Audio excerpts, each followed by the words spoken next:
TV6 has not given us an indication through the on-air light that we are currently on air. I see we have it now. So give me the cue when we're on. We are ready now. Okay. Good morning, everyone. This is the regular open meeting of the United Laguna Woods Mutual Board of Directors, a California nonprofit mutual benefit corporation. Today is Tuesday, January 11th, 2022. It's 9:30. This is a virtual meeting except for myself. I choose to be in here because of my computer problems. I'm calling this meeting to order, and I'd like to get the Pledge of Allegiance by Director English. So we are still going by the old, we haven't got a new agenda, okay. Okay. Please put your hand on your heart and face the flag.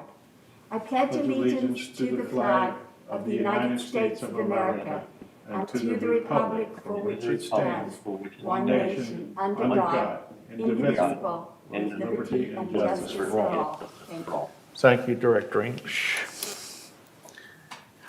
I have no idea about the media since we're a virtual meeting. And I'd like to get approval of the agenda. Do I have anybody that wants to approve the agenda? I approve of the agenda. Maggie Blackwell is Director Blackwell is making a motion to approve the agenda. Do I have a second? I'll second it. Pat English is a second. The agenda is approved. Thank you. Approval of the minutes. A, the minutes for December 2nd, 2021, agenda prep meeting. I don't see any hands. I'll approve. Okay, we have a motion to approve those minutes. Thank you. And item B, under 5, is December 14th, 2021, the regular open meeting minutes. I see no... Director Torn, you have your hand up. Yes. Yes, I have a question about the meeting minutes here. Okay, if we look at the December 14th regular meeting session, let me go there. It's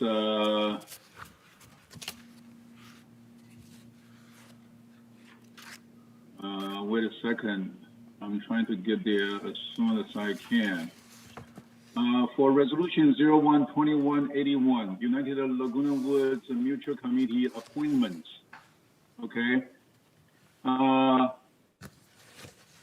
And Golden Rand Foundation Committee, Foundation Committee appointments. I can't hear you, Director Torn. What? What did you say? Sorry. Okay. If we look at agenda item number 5B, page 9 of 14, in the middle of it, it says President Liberatore called for the vote and the main motion, and the motion passed by a vote of 4-3-2. How can it pass when there are 5 votes, that 3 of them no, 2 of them abstain? Is that the way? How do you count it? The vote passed, right? Right. You tell me. It's 4-3-2. Is it passed? Yeah, yeah. How do you count the pass? What's the vote you count for pass? May I ask? Grant, what is verify that vote? What is it? Would you like me to check the vote? 1 second. Yeah. The vote says Director Ashikar, Ascari, and Torn opposed. Director Bastani and Ardeni abstained. So there are 5 votes. No, there are 7 votes. There are 5 votes that says either no or abstained. Grant, do you have the official vote count? Abstained, usually we count abstain as no. So yes must pass half. 4 must be half of it. We have 9 votes. 4 must be half of it. Must be 5 or more. Okay. No, abstain. How can it pass? Abstention. Grant, what's the vote? The vote as described in the minutes was a 4-3-2. 4 approved, 3 opposed, and 2 abstained. It looks like Director Blackwell has a question, or has probably a Director clarifying Blackwell? statement. Yes. An abstention does not count in the vote at all. So if you have 4 and 2, 4 and 3, the 2 abstentions do not count whatsoever either side. So 4 is more than 3, so it wins. Abstention does not count against. What does, may I ask, what does Robert's rule say? Robert's rule says exactly that. Exactly right, and I'll get a confirmation from our attorney, Mr. Beaumont. Jeff, do you have an opinion on that? Yes, good morning, everybody. Can I ask Grant how many directors were present at that meeting? I'm trying to look at the minutes right now to find that out. Absolutely, one moment. 1, 2, 3, 4, 5, 6, 7, 8, 9, 10.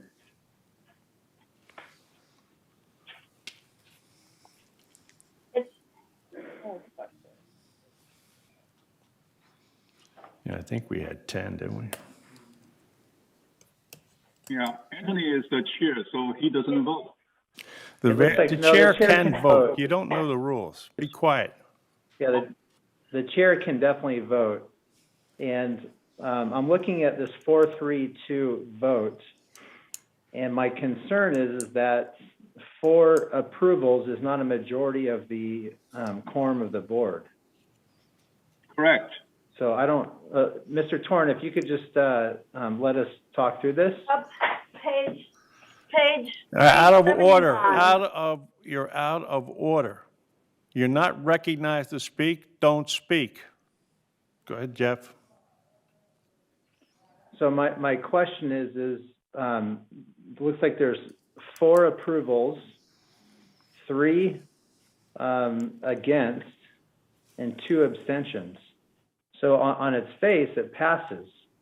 But my question is there should be a majority of the board approving this measure, and 4 is not a majority of 10 directors if 10 directors were present. Okay, so then that resolution failed. Is that correct? If 10 board members were present, yes, because you need at least 6 board members to approve a measure. Okay, so it looks like we have this further down on our agenda, right? Committee assignments, is that correct? Grant? We do not. I have it currently on the agenda. We may add it to the agenda if you would like. Well, since if the resolution does not stand because of a lack of a majority, and then the committee assignments are still up in the air. Mr. Chair, if you can call on Ms. Blackwell, I think she may have some input as well. Thank you. Director Blackwell? I'm reading. Okay, this is the book. It says voting. Basis for determining a voting result, page 379, section 4.1. Is that the 11th edition or the 12th edition? It is the newest. It is the 12th edition. Okay, it is first paragraph. It is 5 lines up from the bottom. the word majority means more than half. When the term majority vote is used without qualification, as in the case of basic requirement, it means more than half of the votes cast by persons entitled to vote, excluding blanks or abstentions at a regular or properly called meeting. So it is of the people present, the majority of the people present, more than half of those present to vote. And Director Blackwell, So- what's it say about the abstentions? Excluding, in the case of basic requirements, it means more than half of the votes cast by persons entitled to vote. Okay, so that would be 10 or 9 entitled to vote.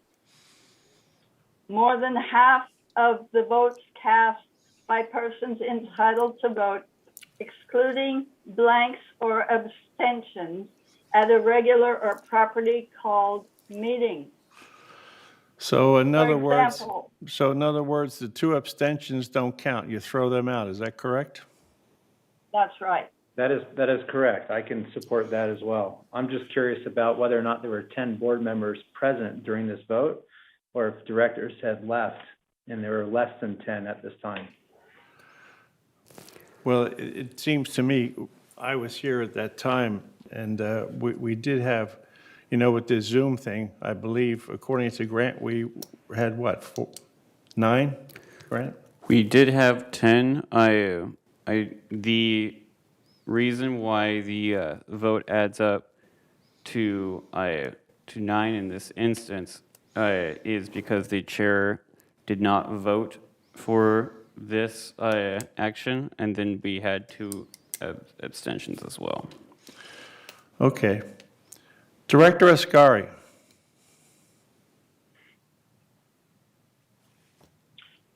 Thank you, Mr. Chair. Yes, even both of them, Mr. Bowman and Maggie, putting together, they said the same thing. It's still 10 minus 2 mathematically is 8, and majority of 8 must be 5. That's why Jeff Bowman's trying to say. We have 10 people there. It was at that time, and even 2 people be abstain, excluding become 8 people, and majority of 8 minimum is 5. That's all I'm saying regarding to the math. Thank you. Director Blackwell.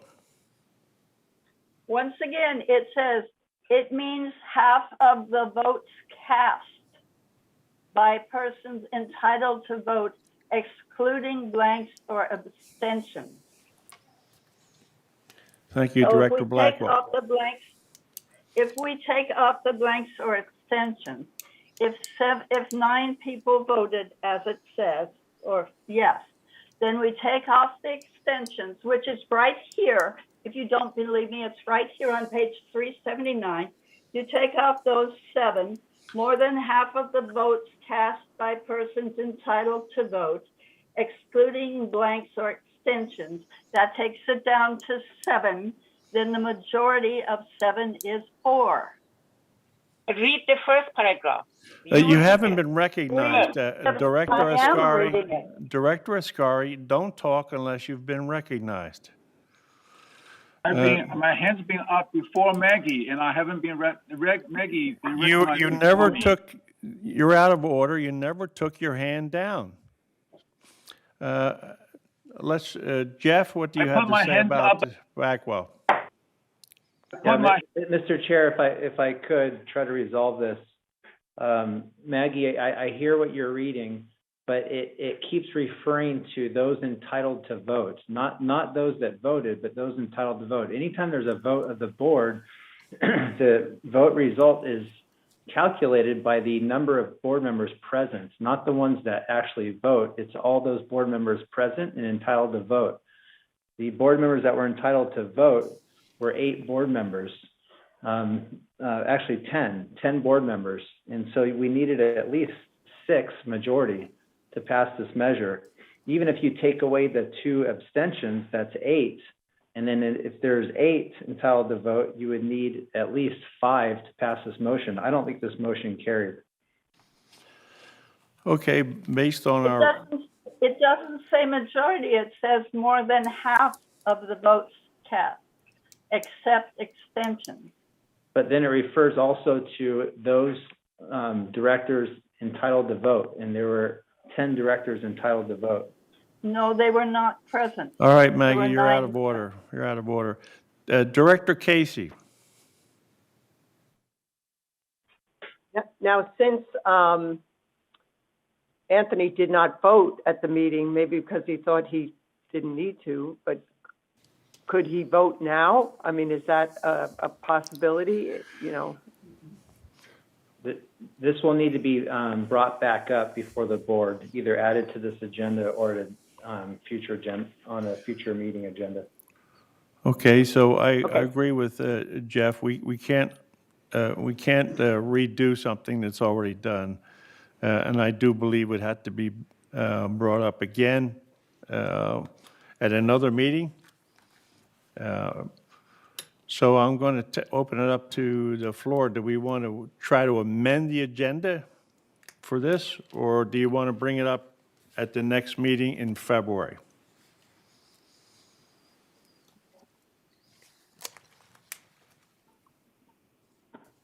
All right. Pat English, Director English? My preference would be February. All right, Director English seems to think it would be better to hold it over to February, and that would give us a chance again to go through the agenda prep meeting. Anybody else? There are 3 directors who wish to speak, Director Toring, Director Asghari, and Director Casey. All right, Director Asghari. I think what Director English suggested is reasonable. So give it, I am in favor of Director English. Thank you, Director Asghari. Director Casey. Please take your hand down when you're done, please. It's confusing. Okay. All right, yes, I agree, because I think we do need to look at some other things on that committee. All right, Okay, yes. Thank you, Director Casey. February. Take your hand down, please. Director Torn, please, when you're done, take your hand down. Yes, I took my hands down. You didn't see that. No, it's still up. Okay. And the organizer should remind the chair that I took my hands down and put it back up again for a different question. Okay. That's the organizer's responsibility, I believe. If a chair doesn't keep track of it, it will be an organizer's responsibility. I agree that this motion didn't pass at that time, but it's necessary, so we need to bring it back up again. Okay, Director Thank you. Torn, the 2 directors before you are opting for it to come back in February, which would give the board a chance to redo it during the agenda prep meeting. Are you in agreement with that? Yes. Thank you, Director Torn. Anybody else? I don't see anybody else. Please take your hand down. Director Bastani. Yeah, I also agree that it should be on February, it should be brought back on February. Thank you, Director Bastani. So it looks like, can I have them, we can as a group agree to bring this up again in the February meeting and preface it with the agenda prep meeting prior to our February meeting. Am I understanding this correctly? Here, none, that's what we're going to do. We'll bring this up in our February meeting, but we will bring it up also as the agenda prep meeting, and I do acknowledge the fact that we've proven that this resolution does not apply. It didn't meet the criteria for approval. Thank you. All right, report of the chair. I have nothing more to say except that this COVID thing is just a disgrace for all of us, and hopefully By the middle of February, we'll be done with this, and we'll go back to on-site meetings. Thank you very much. And Mr. Chair, you may wish to remind that it is a virtual only meeting to all those present. remind them. Yeah, that it is a virtual only. Okay, I've been reminded to remind you that this is a virtual meeting.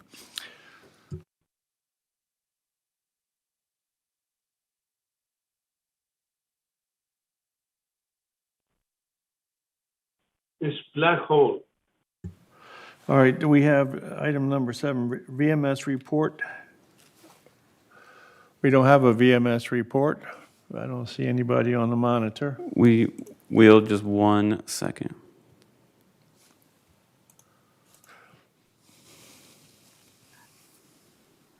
We are moving them to the panelist now. Wait,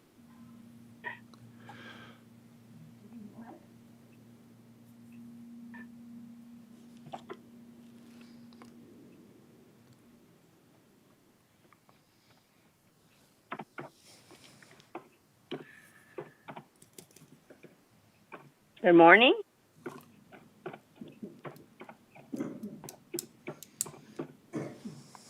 Anybody see there are hands up? Your screen is down. Again? The screen is down. 1 moment, just putting up the slideshow for the VMS report.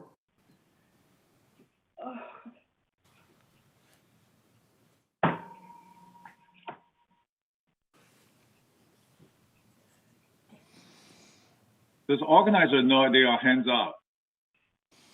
You're out of order. Anthony. Point of order. We did not finish the approval of the minutes. We did finish the approval of the minutes. Item A was approved. Item B was not approved, and it's going back to the February But- meeting. But yes, the item was moved back.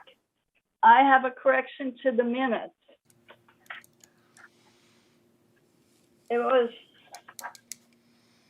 nobody approved the correction of the minutes. We did that all about the item on the minutes.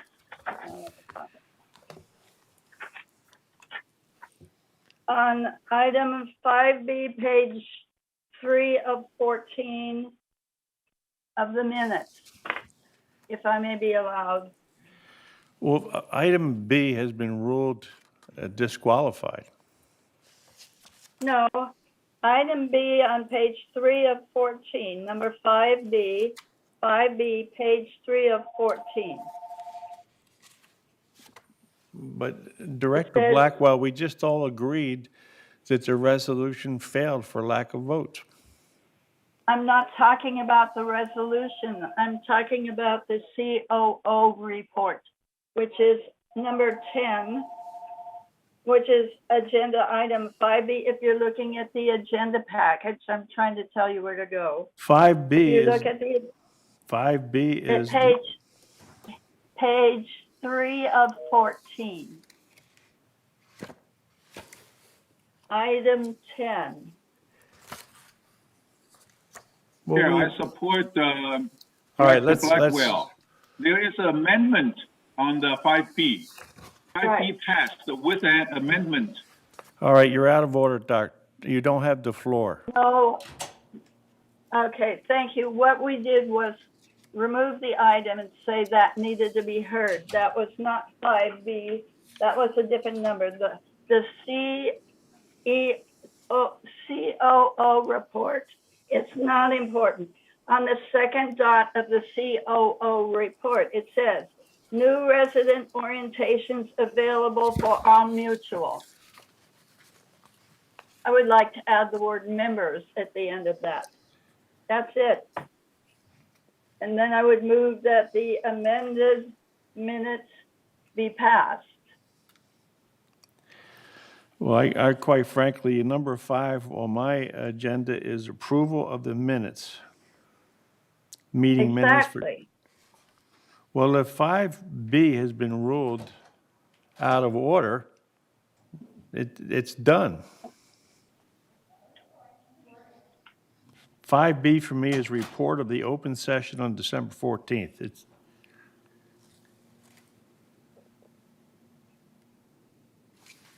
Yes, and I am talking, we removed the one item and put it back on time. If you count that as an approval of the minutes completely with no other corrections, that's incredible, but that's okay. Then we're going on to a whole nother thing. So we've given up all the minutes of that. I yield the floor. It doesn't matter. We'll just let them pass the way they are, except for we did not discount the entire minutes of the whole thing. We discounted what we did. I yield the floor. I give up. Grant, are we having some difficulty here? We are, we have the presentation up.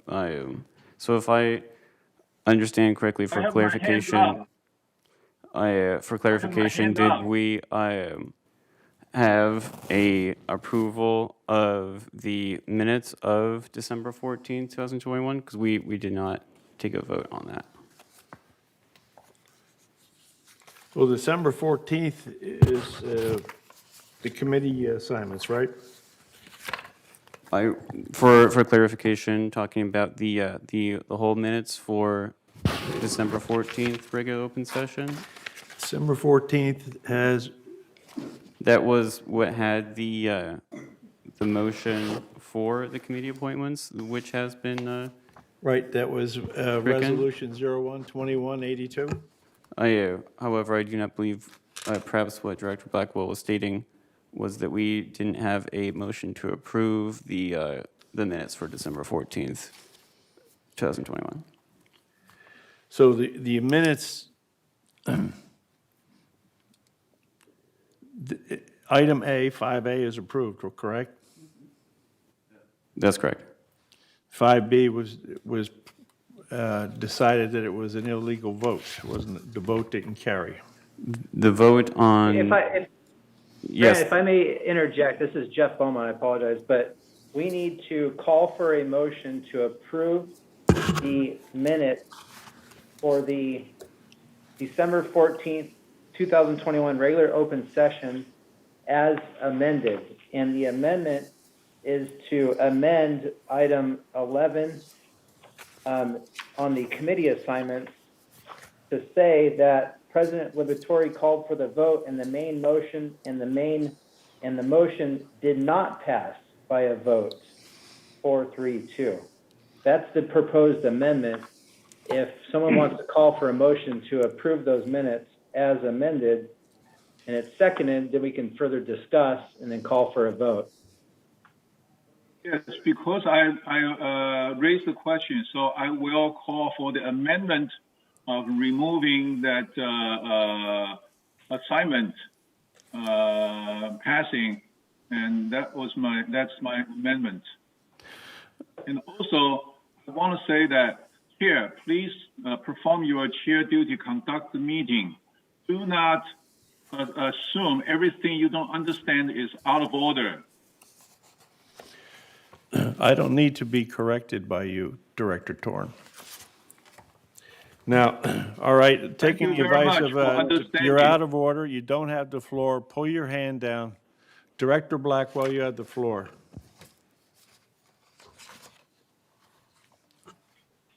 I move the, I would like to add one word to Wait a Item minute, do we 10 have a on motion?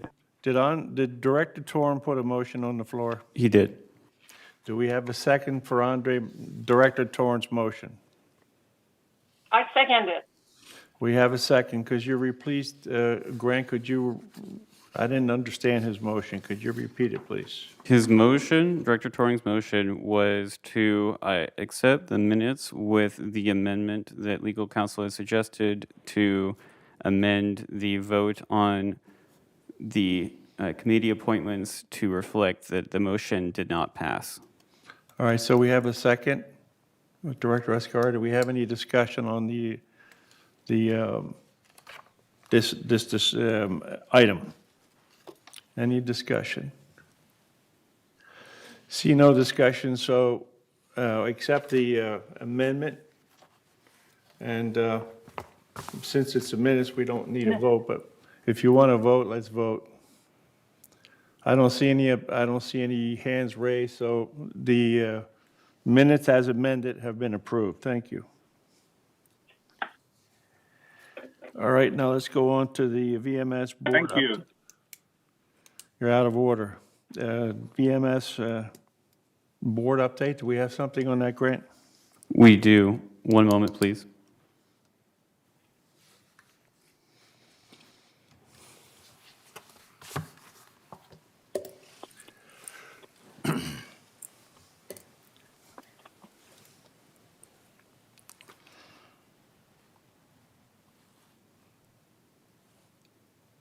Grant, am I ready? One moment. Okay.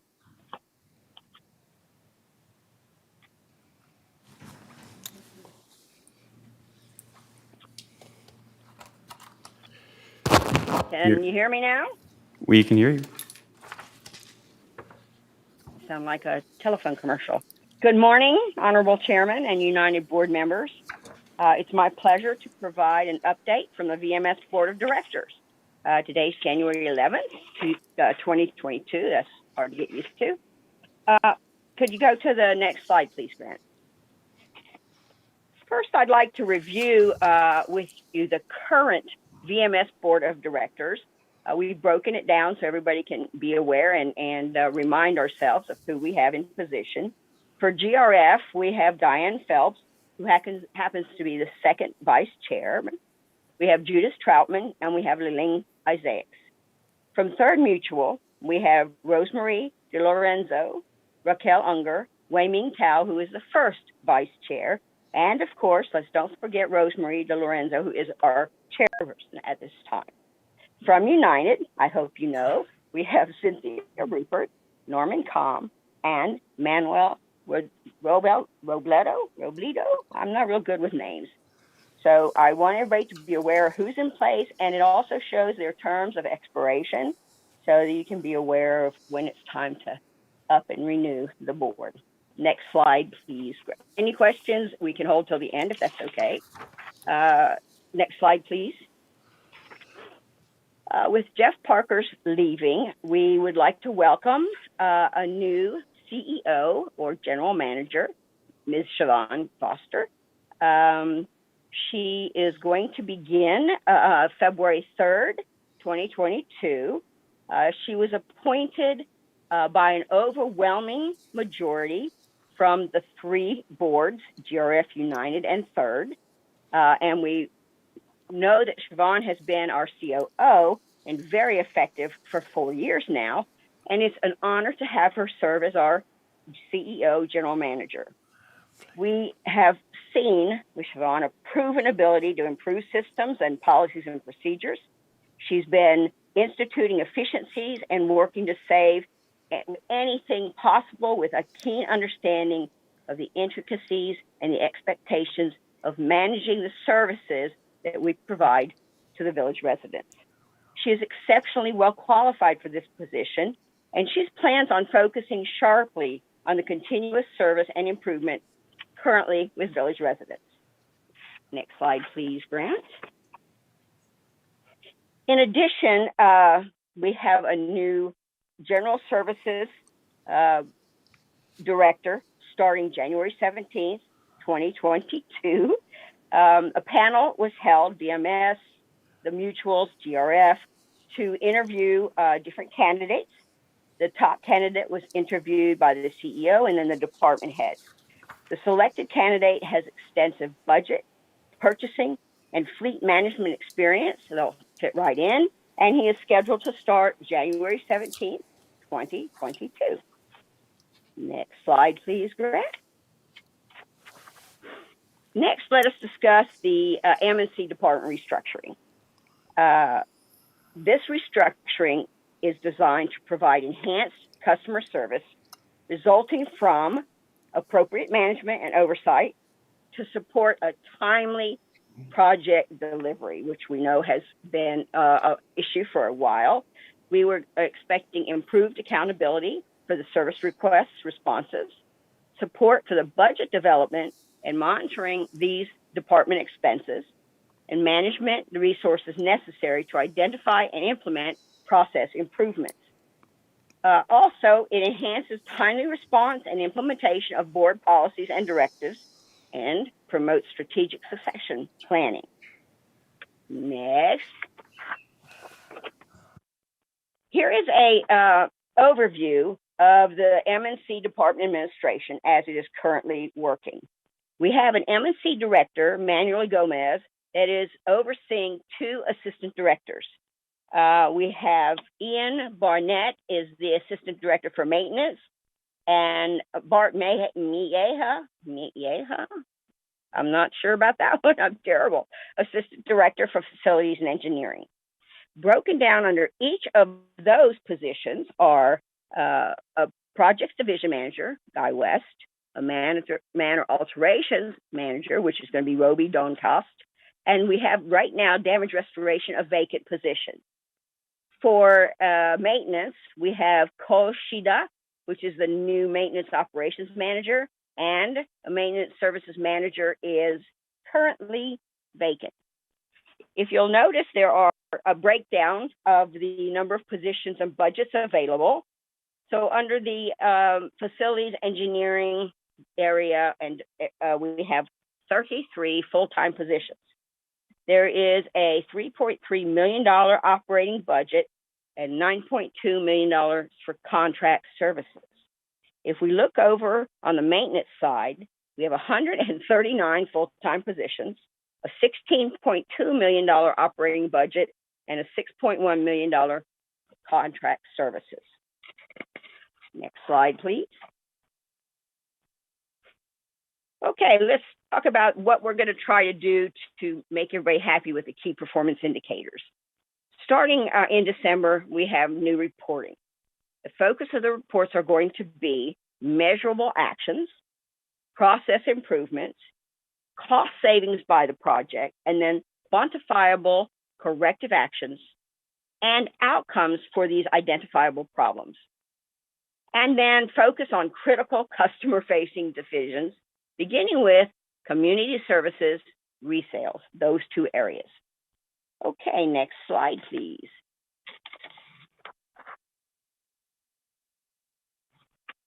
Okay, the one thing I would like to talk about are some of our community services and some things that have been observed and kept track of to help everybody understand what's going on, especially with resales that have had some issues in the past.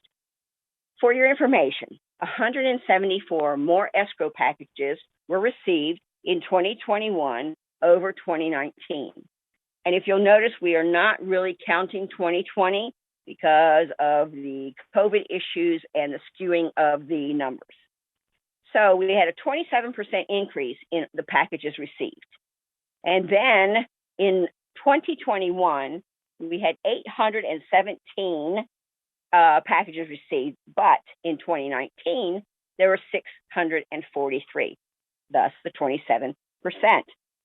14 days or more was the average to close in 2021 over 2019 through October.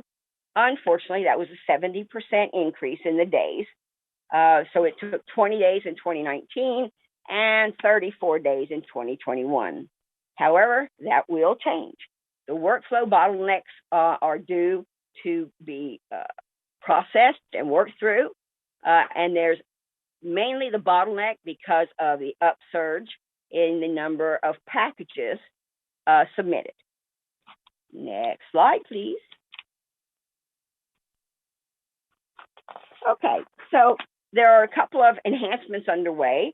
We have added a new temporary position starting October of 2021. It is a position for membership financial evaluator and a membership coordinator. They are proficient in loan processing. They will screen pre-screen resales, the applications for completeness, the mutual qualifications and correct documentation, and finally, they'll reprocess the resale. Let's try that one again. They will process real sale applications, and they'll act as a third membership counselor to help get through the process. The benefits that we expect: decrease in the resale packages processing time by 30%. It is 24%, and we're hoping to go down to 21%. Increase team competency and accurately analyze potential buyers. Enhance the customer experience and satisfy the real estate community with briefer periods to close escrow. All right, next screen, please. Okay, all boards training was offered on November 15th, conducted by Jeffrey Beaumont. It discussed the Golden Rain Foundation Trust. The all board training included fiduciary responsibility, business judgment rule, open meeting acts, and introduction of the VMS departments. And then they were also, you can find this training video on the village website. If you'll click on YouTube icon, and you can click on either YouTube or the library, and you can find VMS board member training on the first row to the right, open to everybody to watch as needed or as wanted. Next slide, please. I hope you have found this presentation helpful and informative. And if you need to contact anyone, we have VMS at info@lagunawoodsvillage.com, and we are your mutual boards representatives. Thank you for your time.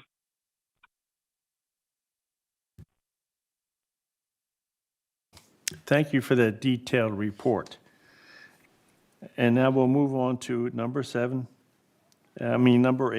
Mr. open Chair, for- we Yes. do have a question from Director Asghari. Director Asghari, you have the floor. Thank you so much, Mr. President. I have a question to our representative from VMS. Since you are here, Cynthia,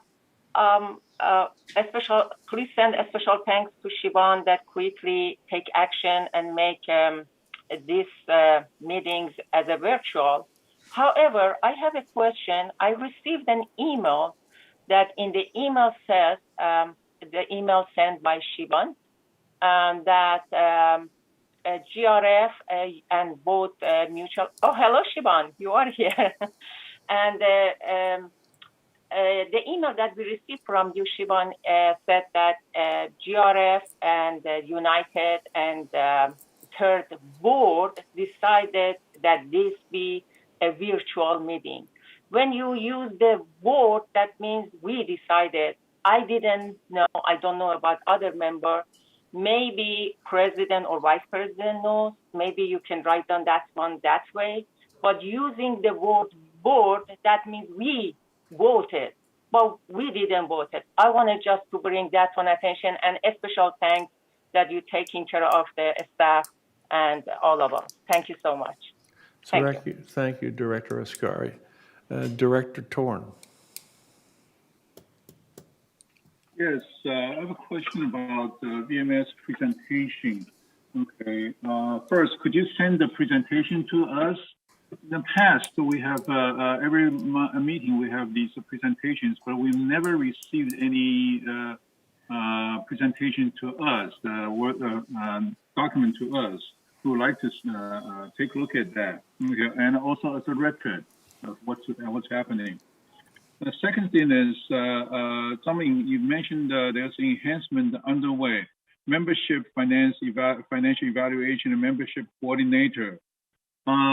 And it mentioned that reduced package processing time by 24 days. So it should be somewhere around 10 days now, if it's improved that many days. But I know that it's not by 10 days. It's still 34 days. So I'm not sure what is the improvement enhancements there.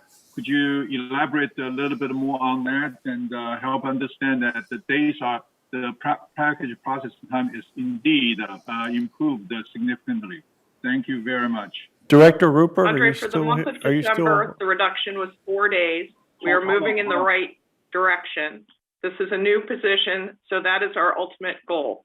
But for December, it's an improvement of 4 days. Thank you. And is Director Rupert, is she still here? Yes, I am. Okay, can you comment on Director Ascari and Director Torn? I can. I'm sorry to say I don't remember Dr. Director Ascari's question, but as far as the processing time, it's 24 days, not 34 days. So we've had a significant decrease. And as Siobhan just mentioned, in December alone, we dropped 4 days. So we are working very diligently to get that lower and lower as we progress through the year. And the other question was about an email sent. And I'm sorry that the wording was not appropriate, but we will make sure that that happens in the future. And the concept of what was actually requested is absolutely what needs to happen. Okay, any other questions? I see none, so let's move on to item number 8, open forum. Thank you, everybody. Wait, excuse me. Yeah, I want to be heard on open forum. Oh, well, first, you will be after on item number 9. You can respond. This is for residents. Well, I am a resident. Please, you'll get your chance here on number 9. Director Grant, Grant, do we have anybody for the open forum? At this time, I would like to ask if we have any electronic comments to the board.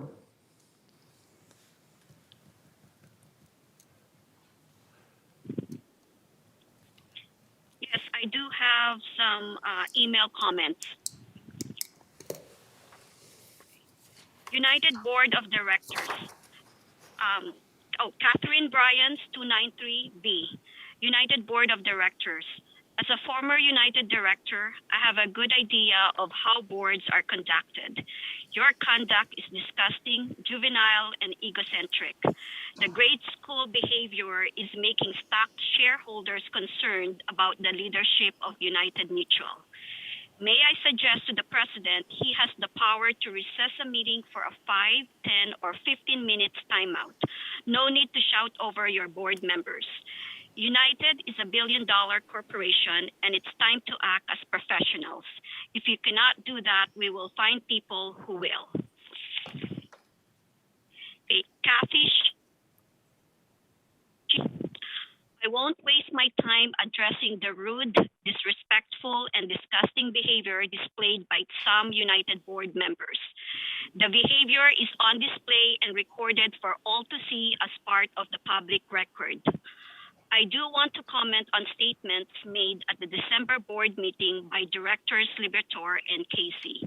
At about 2 hours and 14 minutes into the meeting, during a discussion on committee assignments, Director Bastani was suggested for a position. During the following discussion, Director Casey stated that he had turned down that position because he didn't want to work with Director English. Director Liberatore followed up with this comment by saying Director Bastani doesn't want to work with a woman. So my question is this true? My statement is, if it is true, Director Bastani should resign immediately. There can be someone who can't work well with others and uses discriminatory biases to make decisions. Mr. Beaumont, please discuss legal implications. Our new CEO is female. We have many female VMS staff members. 2/3 of Laguna Wood residents are female. Thank you. Christine Collins, 3306Q. This is an update on the work of the Foundation of Laguna Woods Village to assist village residents experiencing temporary financial emergency. As the holiday season has concluded, the Foundation realizes that there is a great deal to be thankful for. The donations and support of the village, both individuals and clubs, have made it possible for the Foundation to provide help when needed. And that support and donations were provided even though we have all gone through a particularly difficult year due to the pandemic. Without this support, the Foundation would not have been able to assist the vaccination effort in the village, distribute masks, help more vulnerable residents with 30,000 in grocery cards, fund Meals on the Wheels, support ongoing fall prevention efforts, and provide emergency financial assistance. In addition to all the individual residents who have donated, the Foundation is very grateful to the following clubs and groups who have donated this year, particularly since many have been unable to meet and the pandemic was difficult to their members. Abundant thanks to the following clubs: Men's Golf Club, Women's Golf Club, Laguna Woods Art Association, Ceramic Caster Club, Chicago Club, Democratic Club, Joyful Christian Club, Lawn Bowling Club, New Harmoniers, Needlework Club, New Jersey Club, Players Club, PC Club, Center for Spiritual Living, RV Wheelers Club, Republican Club, Table Tennis Club. Thank you for all your generous support of the Foundation. It is truly neighbors helping neighbors. For more information, please go to our website at foundationoflagunawoodsvillage.org or contact the Foundation at 949-268-2246 or foundation@comline.com. Please note that donations can always be made using PayPal on the Foundation website. Thank you. This concludes the members' email comment. Grant, is there any follow-up? There is no other member comments at this time. However, it looks like we do have directors who wish to respond. Okay, so we can move on to number 9, responses to open forum speakers. Mm-hmm. All right, Director English, you want to lead off? Yes. First of all, to Agustani, thank you for some of your comments about women and that. That was very good. And then I would like to say that in my opinion, this meeting... It's not the floor, is not yours. The floor is mine. I just gave her the floor. You're out of order. That in my opinion, this meeting should not be going on at all. I do not believe that there's been adequate notice, and I know at least 2 people that are sitting here today, that were never notified. I was one of them. And I don't believe that. I've also got the paperwork here that was put in my box that was supposed to be updated, but it's not updated at all. So we don't have the right paperwork. People have not been told about it, and I'm representing the members. This is supposed to be a members' meeting for the members, not for the directors, for the members. And I really do not believe that the members have had adequate notice. They weren't expecting anything like this, neither was I. And I really think that this should be canceled, and we should have to wait until after this virus is finished, or we have more reasonable terms that we can work on. But this is not a reasonable term. Thank you. Thank you, Director English. Director Aquicard, good to see you. Can I speak now? Director Aquicard has the floor, and then I'll go to the monitor and go left to right on the monitor. You know, My hand was these are difficult times with COVID, but all of us should keep our cool, basically, and not lose temper and get jobs done. There's no reason to get upset. Everybody is in the same boat. So my comment is, let us keep on progressing, making things better if we can, or not let anybody get upset or not upset ourselves. That's it. Thank you. Thank you, Director Aquicard. Good to see you again. I'm going to go left to right on my monitor. Director Bastani. I'd like to respond to the lady who mentioned my name. First of all, what was said by the president was a lie. I never have said that I don't like women. I only refuse to work with one person, simply because she was not qualified, irrespective of whether it's a man or a woman. So I think whoever said that, which I believe it was Anthony, should apologize. Thank you. Director Torn.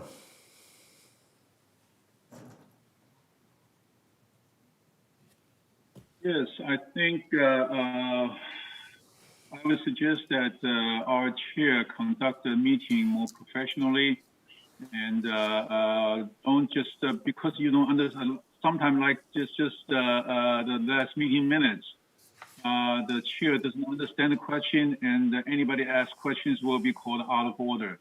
That is very destructive in the progress of the meeting. The chair needs to understand the question before it goes out of order. Okay, otherwise there is no progress. And also, this caused a lot of argument when there's one important thing that we represent the members. We need to ask questions. Okay, some board members don't even bother to ask questions. I don't know how they represent the members, how they vote yes or no. Okay. Or it's just they're just a rubber stamper. We all need to ask questions. Don't claim that you ask too many questions. You are not allowed to ask questions. That is our fiduciary responsibility to ask questions. Thank you very much. Thank you, Director Torn. I'd like to just comment. I'm pleased for the active feedback from our residents. We directors need to be reminded, though we are volunteers, that we are here to carry out and oversee the business of and for the United residents. Residents and directors who have preceded us have set out a system of bylaws and a pathway to reach consensus. Consensus is the most effective method for accomplishing the best outcomes for United residents. We have some daunting issues facing us.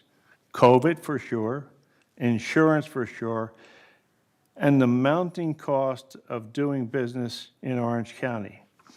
So I thank those residents for tuning in and paying attention to the board, and I always anyway, will respect criticism from the residents because that's who we're for. Thank you very much.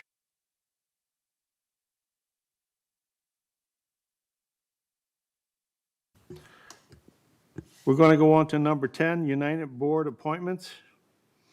And we have the candidates, and I'm going to go alphabetical order, and I believe Mr. Benson is first. Ken Benson. For clarification, Mr. Chair, on the opening statement, I believe it's 3 minutes for the opening statement. Do you wish questions by board members to be timed on their response? Okay, so we're going to give Mr. Benson the floor. Right. We're going to have the candidates have the floor, and they are going to be given 3 minutes, both Mr. Ross and Mr. Benson, 3 minutes to give their opening statement. The question is, would you like the questions after the opening statements? Would you like questions from United board members to the candidates to be timed? I think what we'll do is we'll get the statements from the candidates, and then we'll go, we don't want to carry this on too long, and after each candidate, the two candidate statements are done, we'll go around and ask questions. We'll give we'll start with 3 questions, all right? So, Mr. Ken Benson, are you ready? You have 3 minutes to update us on your application for director. One moment while we get him to unmute. Coming through okay? We can hear you. I'm sorry, can you hear me? I'm on the phone. We can hear you. Oh, great. My name is Ken Benson. I moved to Laguna Woods about 6 years ago and have found this to be a great neighborhood and neighbors to be around. And seeing of this vacancy on the board, I thought this was a great opportunity to try and give back some. I would be looking forward to working with other board members and the volunteers as well as the management team in an effort to continuously make our community a great place to live. I believe that our board members must know how to plan, understand the budget, manage the mutual's finances, deal with disputes, discuss and carry out ideas, and primarily we need to listen to the membership. I think my background in finance as well as 55 years and more in the corporate and nonprofit world make me very qualified for this job. So that's who I am and what I believe should be my goals. And I would like to make this community all that it can be. Thank you.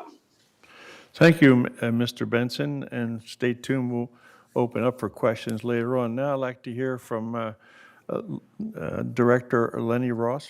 Are you here? Yeah, I'm here. Can all of you hear me? Yes. Okay. So this is Lenny Ross, and I am running for the open United Board position so that I could add my financial expertise and also add a pair of eyes on the 2022 budgeting process so that I can help the board and our members exercise maximum control over our expenses to minimize any possible increase in HOA fees in 2023. One idea I have is to make sure that we account for nearly 20% of the co-ops that have been upgraded by not reserving based on 100% of the co-ops that could be needing new flooring, counters, mirrors, refrigerators, etc., when the real population of units that we should be reserving for is closer to 80%. Based on my experience with insurance, I'm also very interested in helping our board develop a solution to the property insurance issue that loans can once again be offered to prospective Laguna Woods co-op buyers. If this can be successfully accomplished, I am sure that co-ops will sell in June 2022 for more than they sold for in June 2021. My experience of having served as president and treasurer of United, familiarity with United, Third, Corporation, Towers, GRF, and VMS, Robert's rules, and how all of these boards interface with each other allows me to make a running start from day one if elected back onto the United Board. I love Laguna Woods and want to help resolve member problems and help maintain the greatness of our community. I can see both sides in an argument, but I understand I will always go along with the majority rules. I'm independent and want to make judgments as being independent, but most importantly, I want to do what's necessary to help our community, and I hope I can do so if elected onto the board. Thank you very much. Thank you, Mr. Ross. Now, to the board here, we don't want to carry this on too long, so is it fair, do we agree that we'll ask each nominee or candidate for, give them each 3 questions? Are we up for that? I don't see any hands, so. Director English? Yeah, I've got a question that I think they should all answer. Well, Have you studied the Davis Sterling Act, or are you planning on studying the Davis Sterling Act? no, what we want to do here is just, we've heard the 2 candidates give their summation and why they want to be directors. Now we have an opportunity to ask them questions. And so I'll just go around to everybody on the monitor, and you can direct your question to whichever candidate you want. And then we'll go, let's start with Director English. Who do you want to ask a question of? Yes, I'd like to ask Mr. Benson, has he studied the Davis-Sterling Act, or does he plan on studying the Davis-Sterling Act, and particularly the Open Meeting Act? Thank you. Director Benson, Ken Benson, did you get that question? Before Yes. speaking, I do apologize. Legislation under which Hold we on. all have to live. It's very important to understand the implications of the Sterling Davis Act upon us. And I have studied it some. I certainly intend to study very much more because I think it's a very important piece of legislation for us to be aware of. Thank you. Grant? Do you want candidate responses to questions to be timed? Yes. What would time it? 2 minutes? 2 minutes. Thank you. All right, Director Akrakar, do you have a question and direct it to who you want? I want to ask both of them. I want to ask both of them at least one question. Okay. So first question I would ask is for Mr. Benson. You have tremendous experience in board membership in different well-known organizations like Rotary Club. And you've been also the president of Rotary Club. So I was kind of wondering, what is the basic qualities from your experiences can you apply to the village? Because the village size-wise is much bigger than any of these associations you had before. Can you specifically tell me what one thing or what couple of good things you can bring from your experiences for us? Thank you. Well, that's a good point. This is an entirely different type of management that you have here than I would have had with any of the nonprofits. One thing we all have in common is adopted Robert's Rules of Order by which to run their meetings. And by such a democratic process where everybody gets to voice their thoughts and ideas in an orderly fashion, I think makes for a far stronger board.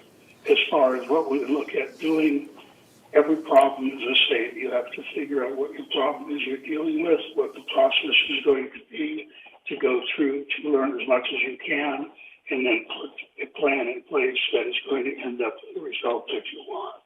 So problem solving is pretty much basic across the board.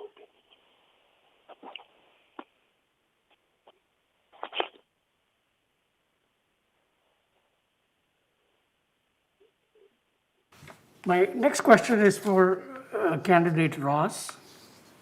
Everybody knows, and I know, that you are a realtor. Now, would you here openly promise to the members that you will not use any of the information that you collect here or preview here as a member of the board for your real estate business? Would you say that openly here? Thank you. Sure. Can you all hear me now? Yes. Oh, I just want to be sure I'm not being muted.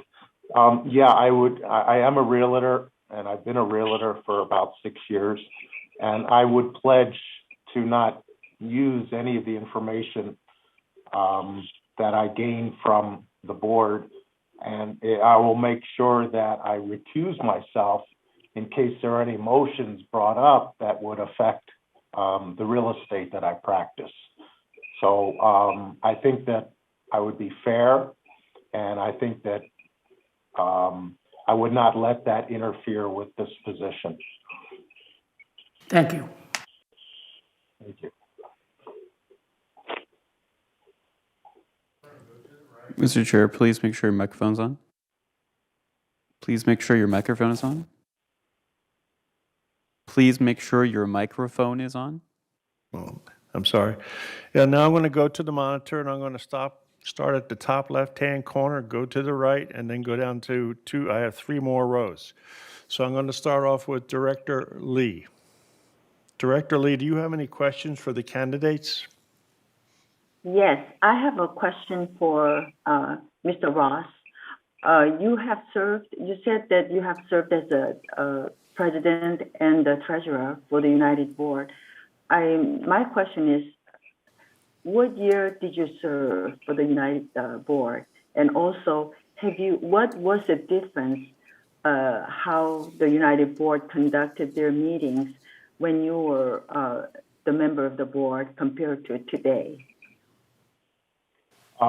When I was on the board, it was 2018, 2019. So it's been about 3 years ago. And I was, as I said, I was president and treasurer, both positions. And I think the difference that I can see, one of the differences, I think that we had a little more respect as board members for each other when I was on the board, and that we didn't have as many interruptions to board meetings as I'm currently seeing in the current board. And I'm not sure if that's, I think part of that is just letting everyone speak when they want to speak, honor each other and respect each other. But also there's a time and a place for interruptions, and I like to run the board with as few interruptions as necessary, but let everyone speak and let everyone have their opinions. I think that's what's most important. And then also we have to remind ourselves that the reason we're on the board is to make sure that we're working for our members, and the members' interest is number one, the most important thing. And we have to encourage their feedback, encourage their participation, and answer and try to find resolution to the problems that they have. Thank you. Thank you. Thank you. Okay, Director Lee, you're done. Director Blackwell, you have questions for any of the candidates? You're muted. Yes. Mr. Benson, are you familiar with the governing documents, with the bylaws and regulations, and the structure of the village? Do you know what committees we have? Good morning. I have a rudimentary knowledge of the various parts that make up this village, as well as their relationship to the city of Laguna Woods itself and how it came to be. I have a marvelous coffee table book that apparently was put together for the 50th anniversary, and I find it thoroughly fascinating reading.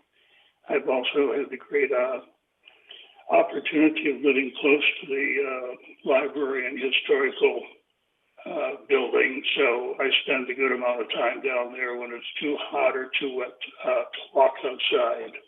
I do like reading. I like reading history, and I like reading the history of this village.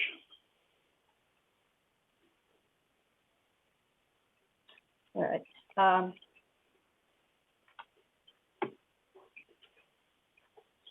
I have no other questions. Please make sure your microphone is on. Okay, Director Blackwell, you have another question? No. Okay, Director Ascari, do you have questions for either of the candidates? No, I don't have any question at this time. Thank you. Thank you, Director Ascari. Skip me. Director Skip Ardani. me. Director Ardani, unmute yourself. Sure. Do you have just regarding the Maggie's question, I just want to ask that because the who do you want to ask? They have lots of ski. Who do you want to ask the question? I'm asking both of them, Tony. Okay. Both of them, Tony. Both of them. Yeah. I just want to know that which committee they are like to work with and they are using their skills. Director Benson, you're alphabetically the first one. You want to answer? Director Nardani? Well, quite frankly, I would be happy to serve on any of the committees. I do have quite a bit of experience in the world of finance, having worked in major brokerage and bank firms for over 25 years. But I like the idea of going somewhere that I haven't been before because it gives me an opportunity to learn along the way. So to answer your question, if asked, I'm more than happy to serve. Thank you. Candidate Ross, can you answer Nate Ardani's, Director Ardani's question, or do you need it repeated? No, I can answer. I'd like to work on the finance committee and use my experience with my master's in business and my career to help monitor costs, spending, and make sure we recognize that our budget is quite large, as everyone knows, and we should exercise maximum control over every penny that we spend. And I think it's putting another pair of eyes on that process, the budgeting process, will help our boards quite a bit in the new year. Thank you. Director Casey, do you have questions for either of the candidates? I was just going to say that I appreciate both people that are running for this position, and I hope you continue to get involved. And the only thing I say is that when we have realtors on the board, they're not allowed to do a very important job, and that is to approve resales. And so that's my only problem. We have like 3 realtors, and that means there's 3 people that can't do that job. So, but I don't have any questions. All right, thank you, Director Casey. Director Bastani, do you have questions for either of the candidates? I have a question for Mr. Ross. As he's been on the board, I want to know whether he's familiar with the VMS management agreement. Candidate Ross, did you hear the question? No, could he repeat it, please? Are you familiar with management agreement, VMS management agreement? Yes, I am familiar with the VMS management agreement. Okay, my question is, do you believe that is fair agreement or need revision? I think it was set up and it's fair, and I don't think at this time it needs to be revised. All right. Same question for Mr. Benson. Is he familiar with this? Ken Benson, did you hear the question directed to you by Director Bastani? Please allow a moment for him to unmute. Okay, I got muted. I am aware that there is a management agreement in place. I do not know the details on it, so I can't really comment any further. Thank you. Sorry, I didn't hear. Can you repeat? Yes. In reference to your question having to do with the VMS management agreement, I am aware that it's in place. I do understand the structure of the various organizations, but I don't know any of the details, so I really can't comment on it. All right, thank you. Director Torn, do you have questions for either of the candidates? Oh, I thought you forgot about me. No, you're at the bottom of the list there. I'm supposed to be the first one. No, you're on the third row, third in. That's why I called you. You're third row, or my fourth row, and the third one in. I'm calling in order. Oh, okay. All right. That's not the sequence I have on my screen. Sorry. I just want to ask a question for both candidates. How there's some kind of a squeaking sound.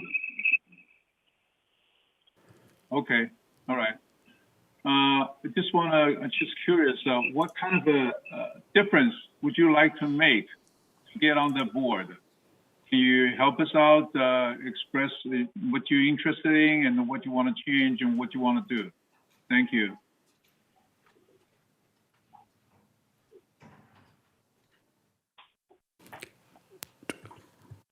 I seem to be getting muted quite a bit here, but I'll try and answer that.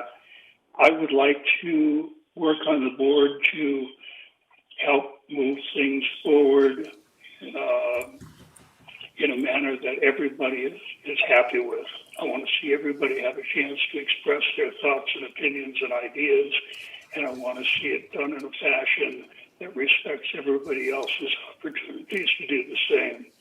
By doing that, oiling the wheels, I suppose, I think we can get more done in less time and become a far more efficient board. That would be my goal. Candidate Ross? Yeah, I said this in my opening address, but based on my experience with insurance, I'm very interested in helping our board develop a solution to the property insurance issue so that loans can once again be offered to prospective Laguna Woods co-op buyers. I was one of the co-op buyers that came into Laguna Woods based on a loan.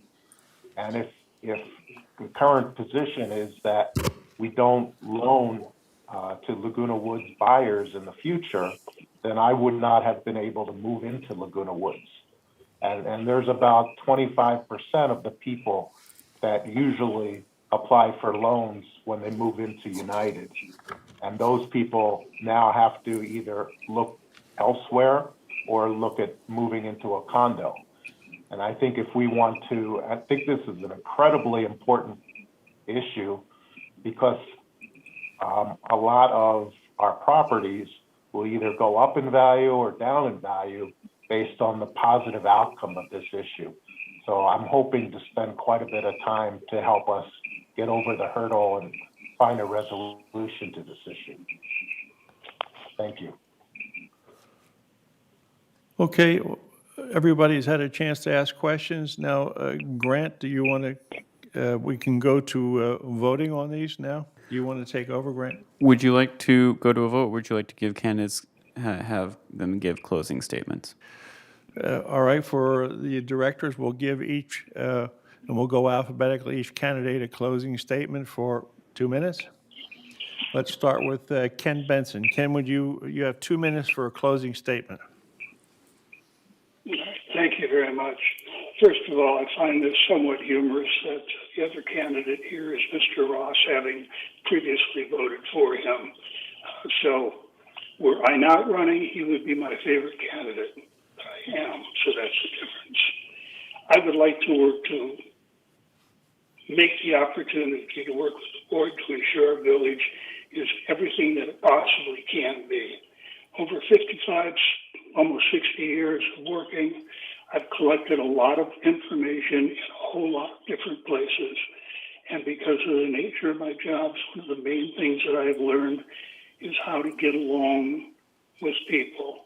I'm not, the friendliest guy in the world, but I'm pretty good at handling discussions and debates and arguments and turning them into productive conversation. So I'd like to take those as well as other additional skills that I've gotten along the line. And through my life, I've developed very certain skill sets that I believe can be helpful to this organization. And I would like to have a chance to present them to you.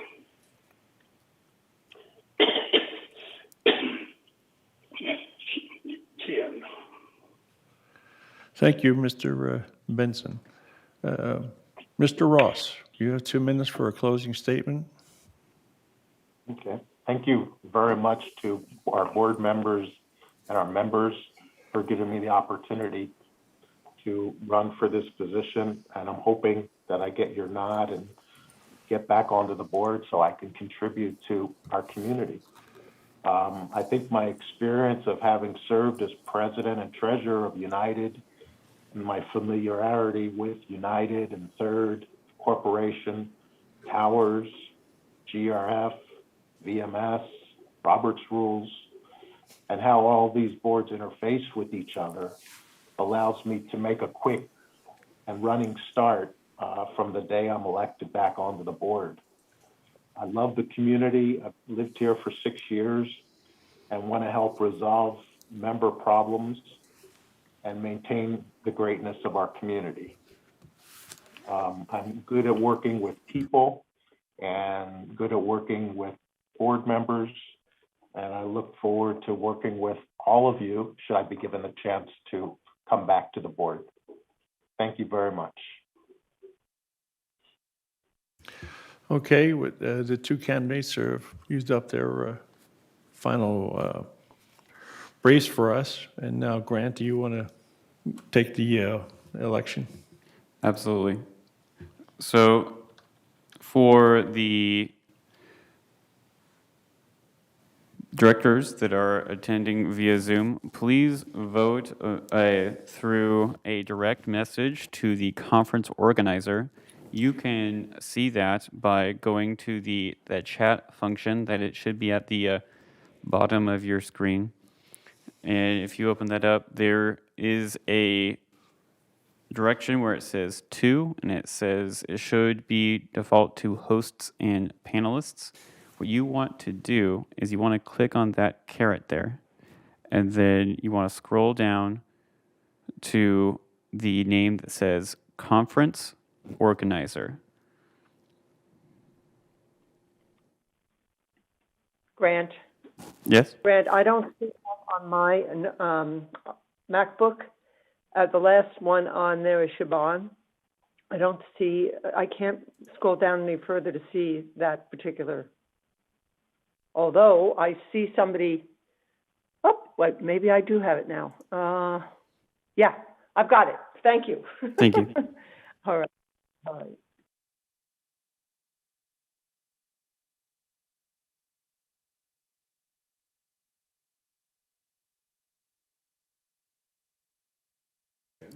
I'm going.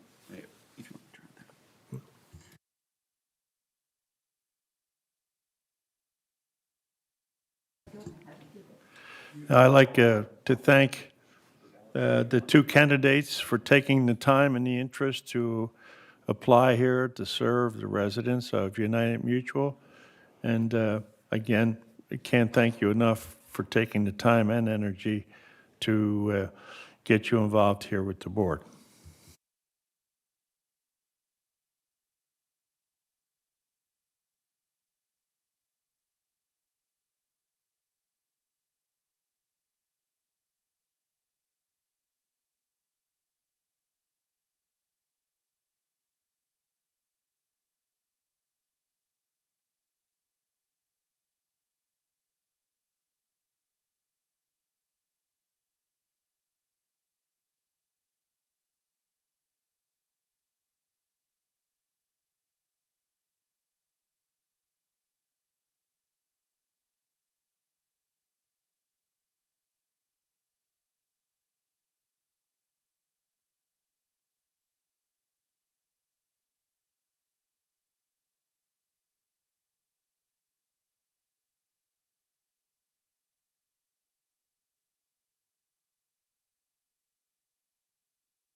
We're not only counting the Zoom ballots, but Grant had to go get some ballots for us here in the kiosk. That's why it's a little bit of a delay. So we appreciate your patience.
Director Lee, please at this time cast your vote.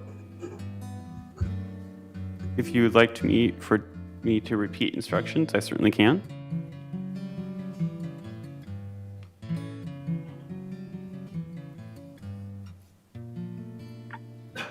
Yeah, okay, I'm in the chat column, and at the bottom, I click the conference host, and then it says direct messages, and then there's a line. So I typed in, and how do I send it? So make sure that you're sending it to the conference organizer direct message. Yeah. And then Yeah. type in your vote, and then you could just press enter. Where is enter? Oh, okay. See, I don't know. I went as far as typing the message, and I don't know how to enter. Where do I go to enter to send it to you? You can just press enter on your keyboard.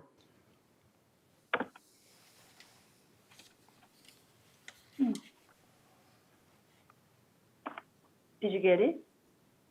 No? I have not received it. So you did type out your vote down. Let's see. To conference host.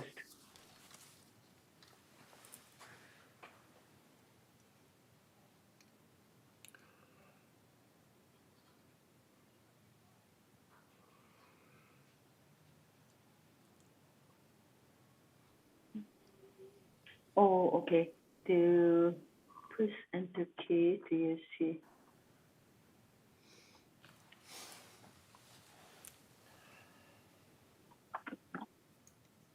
Oh, okay. Please vote. Okay.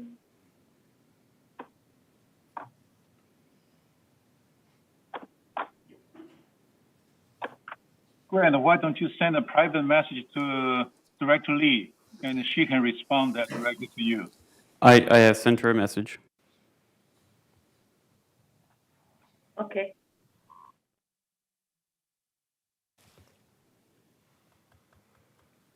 Okay, I will send it to you.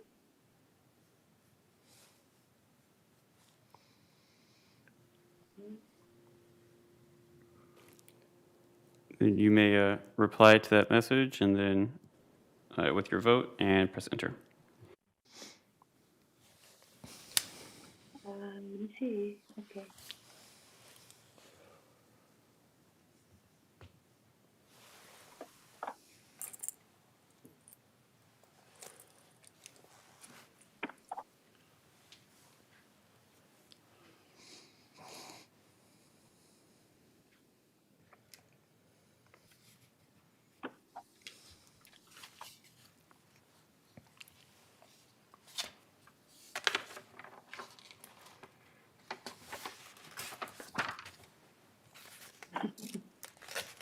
I emailed you my. Did you say? I apologize. Did you say that you are on a tablet, not a computer? I'm in the laptop. You're on a laptop? Okay.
Director Lee, are you still having difficulties?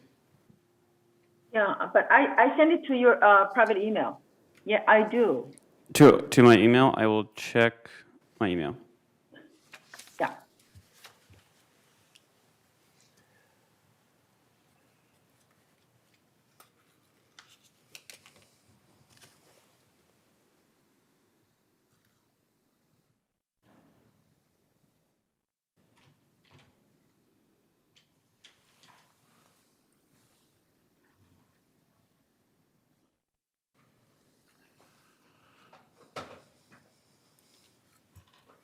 Okay.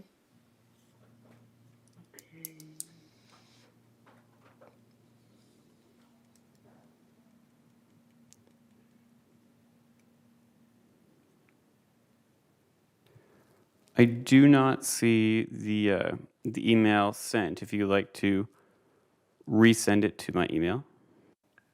Okay. Grant, can you call her? It's going to be faster. Okay, I'm sorry. I'm sorry.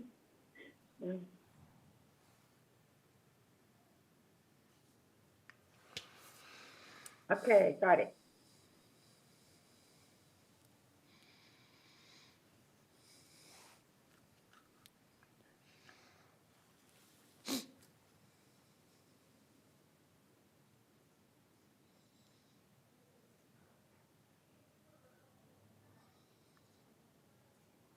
Did you get it?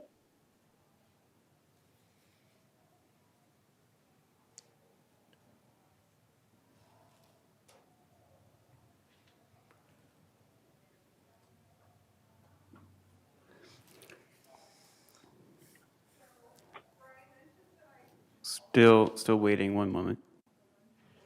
Well, it should have been gone. Let me see. Where? Let me see.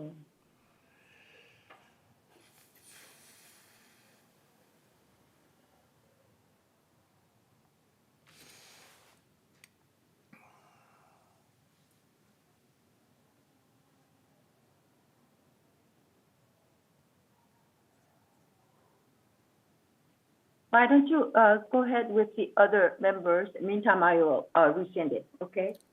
We have 9 votes. We just require the one. Okay, then.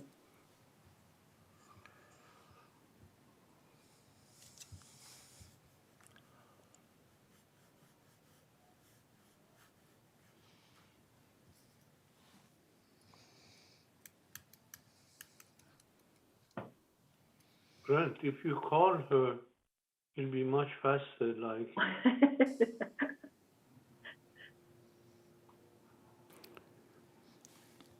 If yes, I can certainly do so. Give me one moment, please.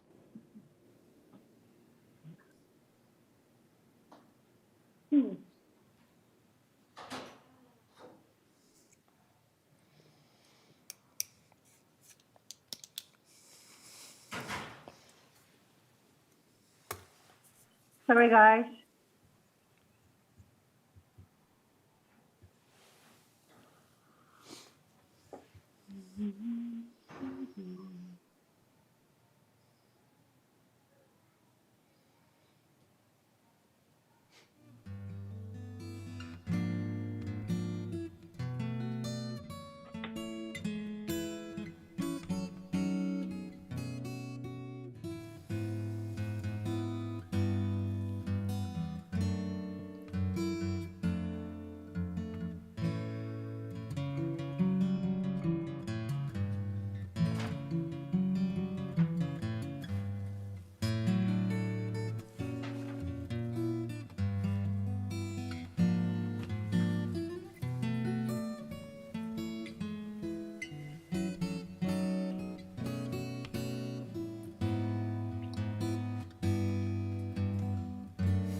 Friends?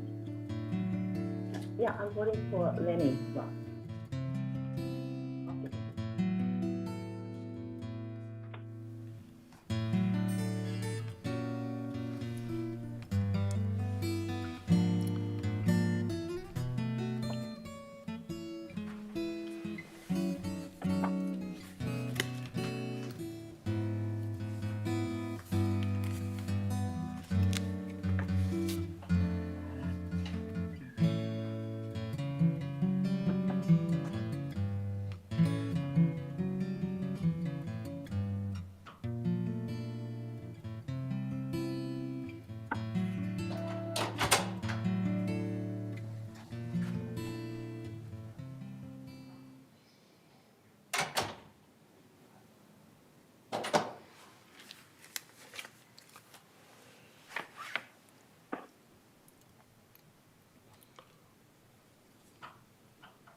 Grant, if you have a majority by 9 people, then we don't need per vote.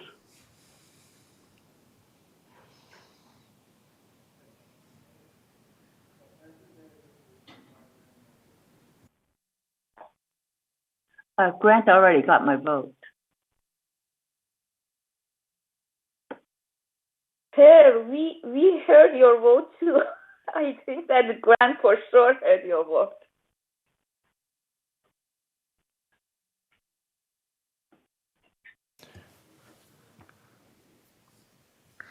Grant, are we ready for the vote?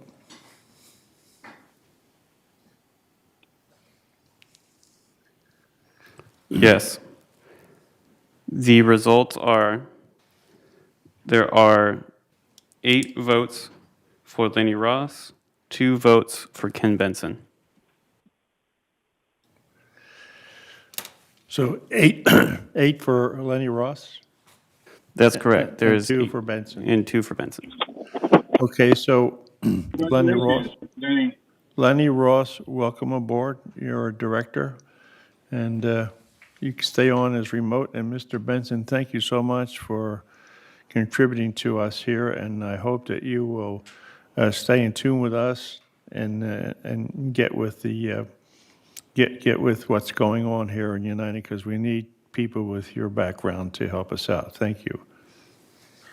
Now we'll move on to number 11, the CEO report. Jeff?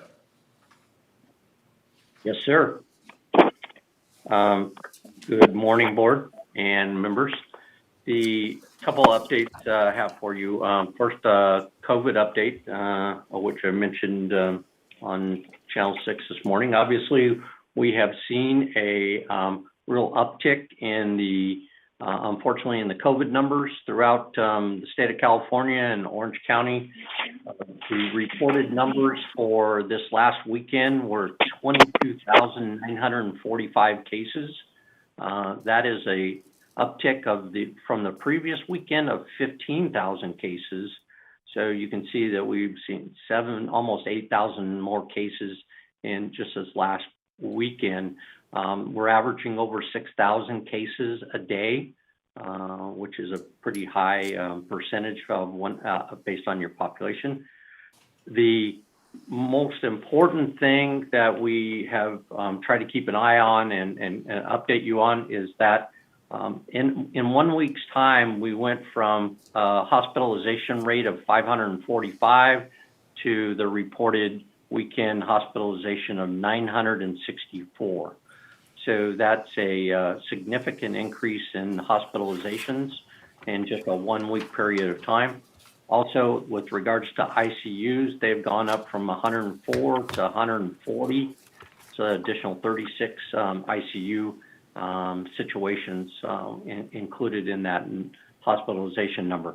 The impact, obviously, on that is one, that people are still getting a number of people getting very sick, that they have to be hospitalized. But with that high a number, you start to have an impact on hospitalizations in Orange County with regards to being able to take care of other service levels that they have besides COVID. So again, the reason for the state of California going through the steps of the mask requirements of wearing masks indoors, that requirement has been extended to February 15th and will be reevaluated in the early weeks of February to see whether it's going to get extended beyond that. That is why the action to move forward with going virtual, because of the need to protect not only our residents, but also our board members and our employees, because we have seen upticks in cases throughout the village as well. In Laguna Woods in total, and that, remember, this is the city's reporting, we saw also in this time frame of 1 week uptick from 663 cases to 726 cases.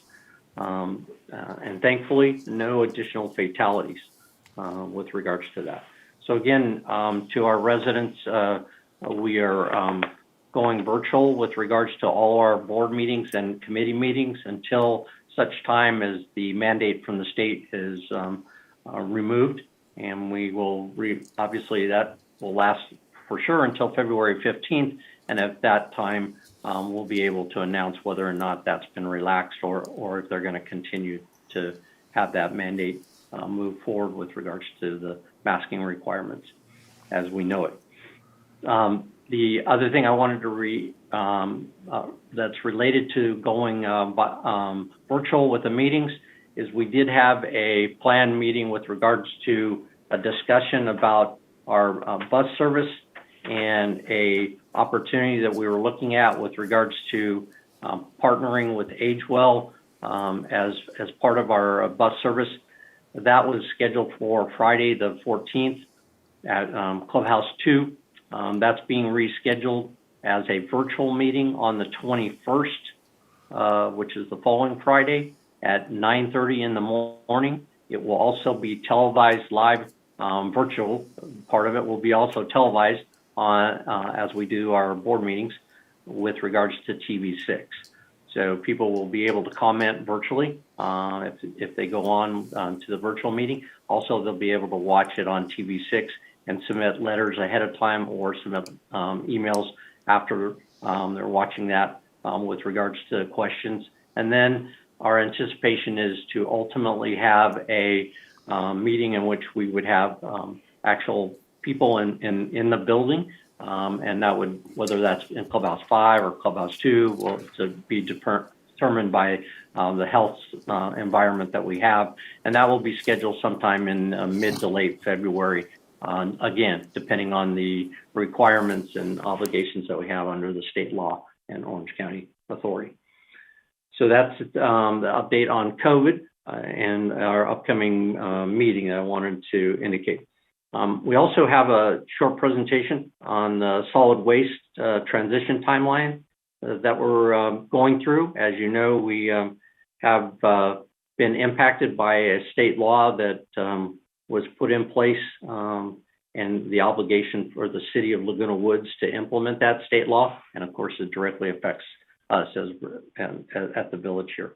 So if I can get Grant to pull up that PowerPoint presentation, I'll walk you through that.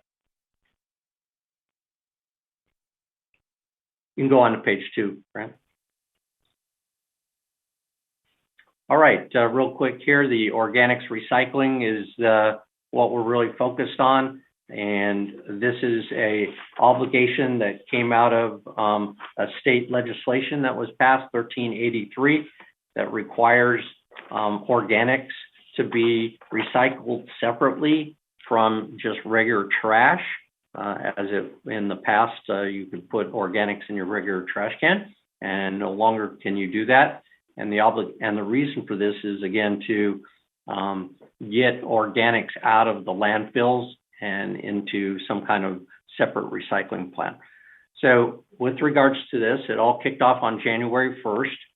And just to remind people, one of the processes is that the city of Laguna Woods went through a process of getting a new waste hauler, and that started last year. They picked CR&R as the new hauler, and their obligation was to get this kicked off as of January 1st. The CR&R delivery of organics carts started this last week, and those carts have been delivered to our residents. And this, in the case of United, as you know, we have bins in a number of different locations, and a map was put together and trying to strategically look for places to place these carts so that we could meet the state mandate and yet not necessarily have carts in every single location because of the cost associated with it. Trash and regular recycling cart delivery, as you know, because this changed from CR&R, swapping out waste management trash and recycling carts, they're working on that, and we're going to be going through that the way through the week of January 17th. And it will, as expected, to take at least 2 weeks to get this implementation of all these carts and processes taken care of. Next slide, please. With regards to trash and regular recycling bin delivery, excuse me, CNR began to swap out the Waste Management's 3-yard bins for their 3-yard bins, and on January 3rd, and they have 100 bins a week that they were going to be in that process of swapping out. So again, it's a 2 to 3 week process to get all those bins swapped out. Regarding the bulky item collection process, there will be a new program put in place come February, but obviously this week, CRR will conduct their one last third Saturday bulky item pickup on January 15th. So you need to call in, just as residents have in the past, for a bulky item pickup. And again, this Saturday is the last one that will be operated in the old manner. And then in the future, there's going to be a weekly process where there is bulky item pickup, and there is a map and a practice of zones for the village, and there'll be various zones, and you will be provided that information of which you're zoned in, and then you'll have actually weekly bulky item pickup opportunities. Next slide.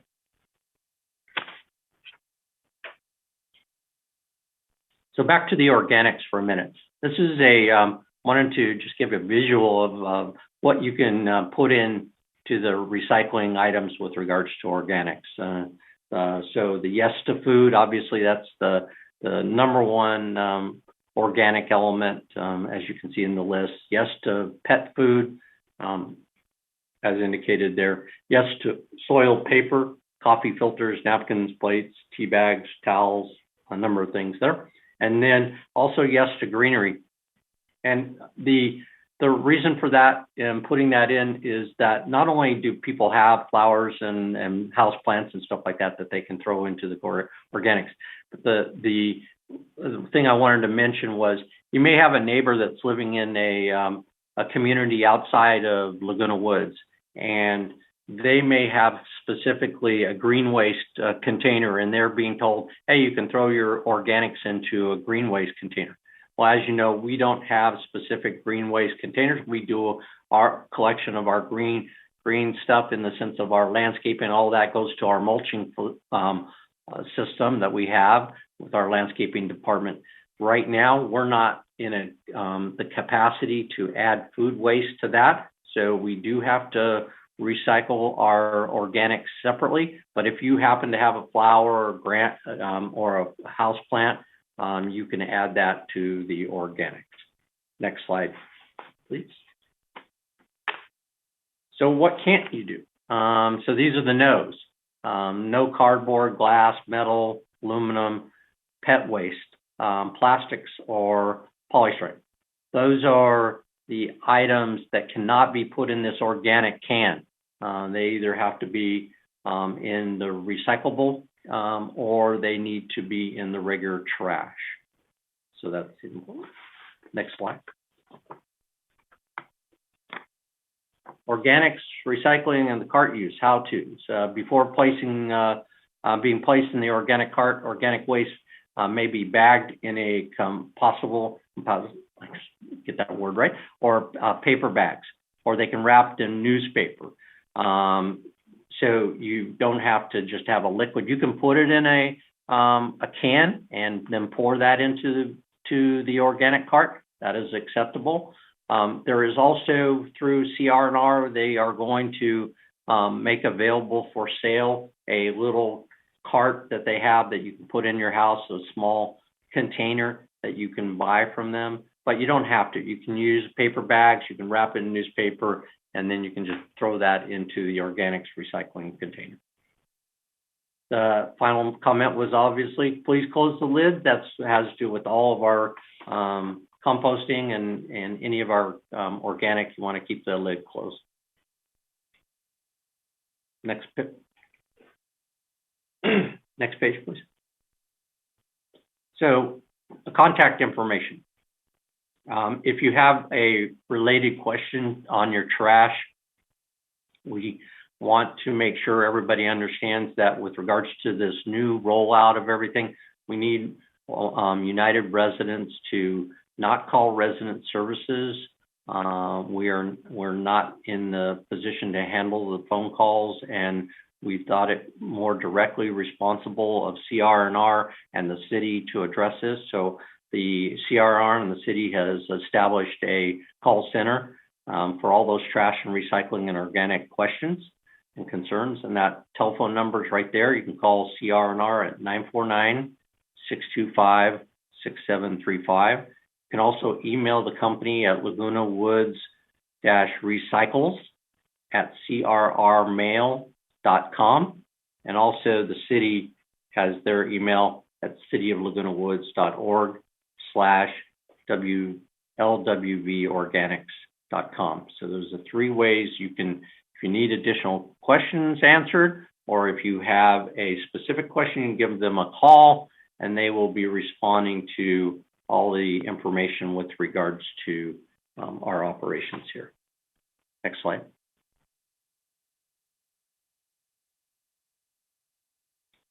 So one of the key parts that is still in the works, and we've been working with CR&R and the city that we thought was really critical, and we keep harping on them to step up and get this done, is that there's going to be a community-wide informational letter that's going out to all of the residents, showing them the map. So there's an interactive map on the website, and then a hard copy map to our residents, so they know where these carts are at. They know where they can find where the closest one is and the most convenient to them, and the information with regards to what you can and can't do, kind of what I described already. And that's the critical part of that we've been asking the city and CR&R to get out to our residents so they understand the whole complexity of this new program. Again, the focus and the reason for this law was to eliminate this organic waste from going into landfills as a way to get the reduction in methane gas in the state of California, and to address issues as global warming from the state's perspective. So this is an obligation that is a requirement on all cities to do. And of course, that gets passed down to the residents of both United and Third, as well as, I can tell you with regards to GRF, because it's clubhouses and operations as it's that, they have actually been in that implemented a couple of years ago. So we've been doing that at GRF already. This is now an obligation that's coming on to our residents. And the goal is to get 75%, and that is going to be determined in the next year by the requirement under the city to require CR&R to go out and actually measure waste. They're going to weigh it, and they'll know by the weight of what organics adds to trash, they'll be able to determine whether or not we've met our obligation. If at that point in time we haven't met our obligation within the village, then additional carts are going to be required, additional processes are going to be required, which will just add additional cost to the residents of the village. And with that, includes my real quick update on organics and how our trash process is moving forward. And I will turn it over to Siobhan if she has any additional information. Thank you, Jeff. Honorable President, members of the board, I'm just going to have one quick announcement this morning in the interest of time, and that is that our first mulch day will be held January 21st through the 24th at clubhouses 3, 4, and 5, and mulch will be delivered to the location each day by 9 a.m. Please remember to bring your shovel and your own container to pick up the mulch. Again, that is January 21st through 24th at clubhouses 3, 4, and 5. Thank you. Thank you, Siobhan. Sorry, can I ask one question from Jeff? Nada, what's your question? Just one quick question. To who? To who are you addressing the question? Jeff. Okay, Jeff. Mr. Jeff Parker. Yes. Address your question. Jeff, yesterday I was in Ronda, Granada, and one of these recycle bins, I mean the new one, the organic recycled can, was in middle of the street. I just want to know how because all the residents is just kind of wondering what's going on. If you can just more describe it to them that it's going to be organized, or however, I don't know what you guys want to do with it. Thank you.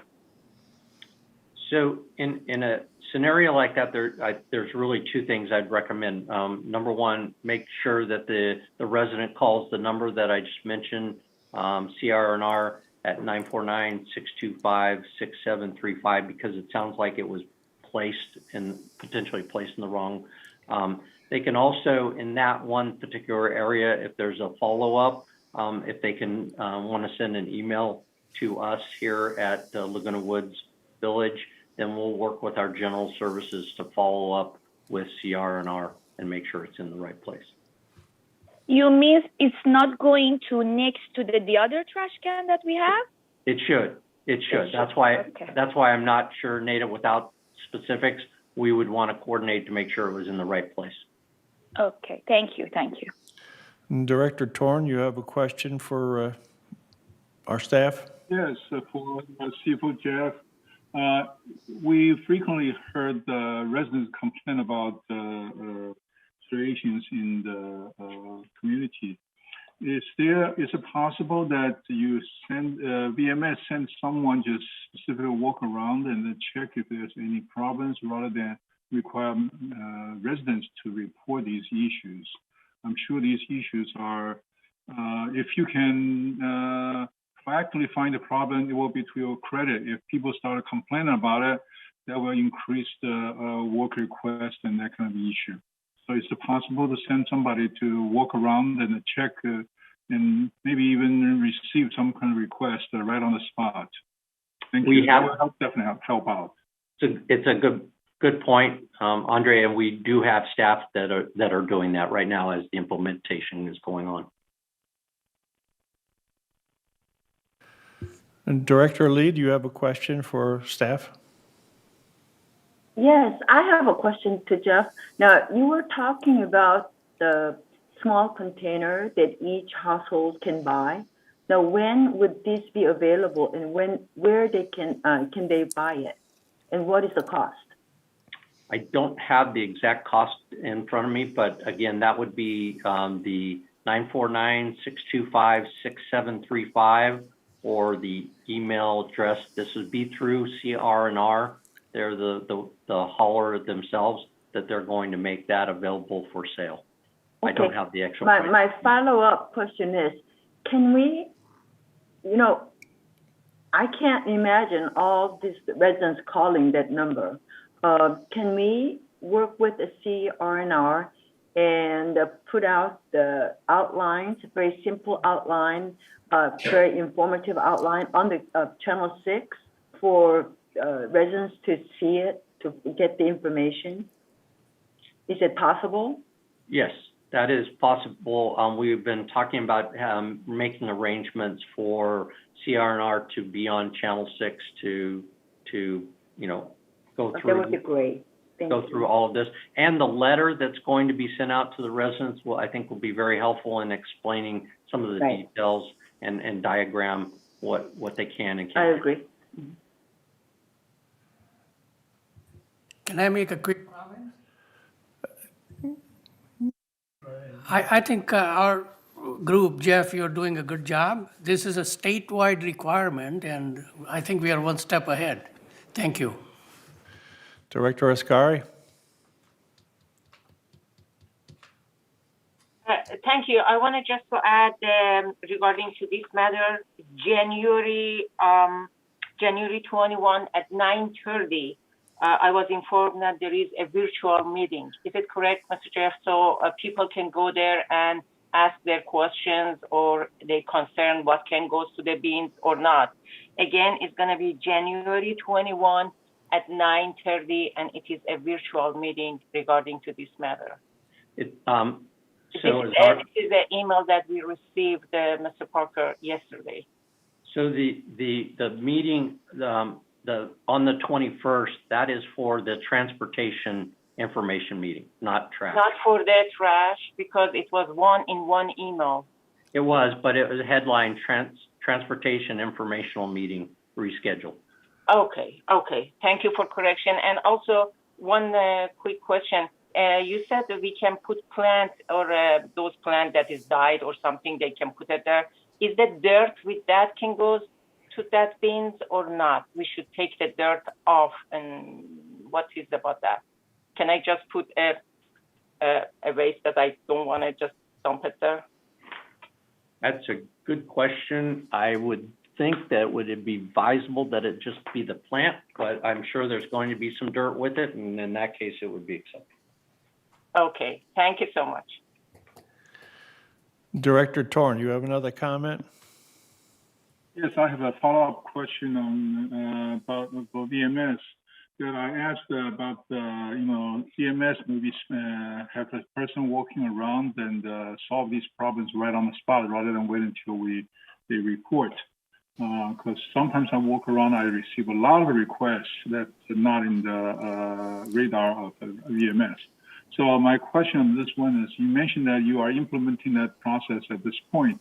Is it possible that we receive a report on that, and or at least a count on that? What are the major problems that we encountered, and that board members should be paying attention to? And if we walk around, those are the issues that we may also receive. If we can get a report on that on the in the future CEO report. Thank you very much.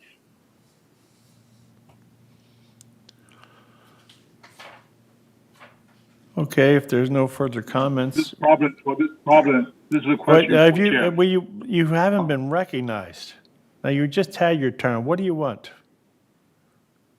I think I can answer the question. Yes, Right. I think we're going to want to look at the program, and we're continuing to follow it because obviously there's an obligation for CNR to fulfill their obligation under their contract with the city.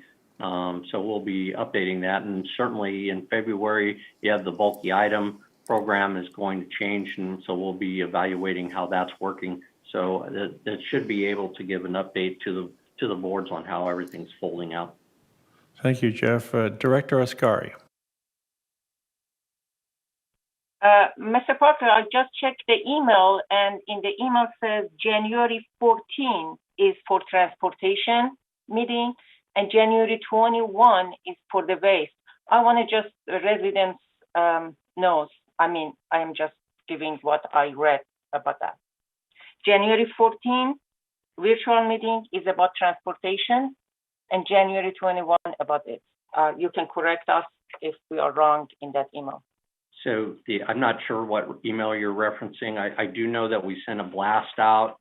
The transportation meeting has been rescheduled. It was scheduled for the 14th. It's been rescheduled to the 21st at 9:30. And the reason for the 9:30 timeframe was so that the virtual meeting can be televised on the transportation issue. I'm not aware of any meeting on the 21st for trash. Thank you. Thank you, Jeff and Siobhan. Now, can we move on to item number 12, which is a consent calendar? We have 5 items on the consent calendar. I'll read them off one at a time. And as you know here, if you read your docket, all matters listed under the consent calendar are recommended for action by committee and will be enacted by the board by one motion. In the event that an item is removed from the consent calendar by members of the board, such items or item shall be subject to further discussion and action by the board. So item number A under 12 is the consistent with the statutory regulations under Civil Code 5501, a committee of the board consisting of the treasurer and at least one board member review the United Woods Mutual preliminary finance for the month of November 2021. Such review is hereby ratified. Item B, recommendation from the Landscape Committee. Approve the tree removal request 2061-A Via Mariposa, 1 Canary Island Pine. Item C, under 12, recommendation from the Finance Committee. Approve a resolution for recording a lien against member ID 947-406-19. Item D, update officer resolution. And E, approve, renew the United Subleasing and Transfer Trust documents approved in November 2021, and sub-review is hereby ratified. I have Director English. I move that we accept items 12A, B, C, D, and E in the consent calendar. All right, we have a motion to accept the consent calendar forwarded by Director English. Do we have a second? I second. And Director Akokar seconded. Now it's open for debate. All right, Director Ascari. Thank you, Chair. Regarding to the number A, in the finance meeting, I mentioned 2 items, and one was misplaced by the account for a contingency, 400,000 about. Another one was not matching the cash compared to the registration bank, which was 8,000. Both of them confirmed by the finance department, and I was told that they are correcting for the next meeting that we have. Since I have not seen until next meeting, at this point, I cannot ratify as a treasurer this one, and I am requesting or making a motion to move this one to unfinished business until we see this correction, and then we can ratify that one. All right, Director Ascari, what's 12A removed from the consent calendar and moved down to unfinished business until her request is satisfied? Okay. Do we have any issues with that? Okay, well, that will be removed then and put down under unfinished business. Director Reza Bastani.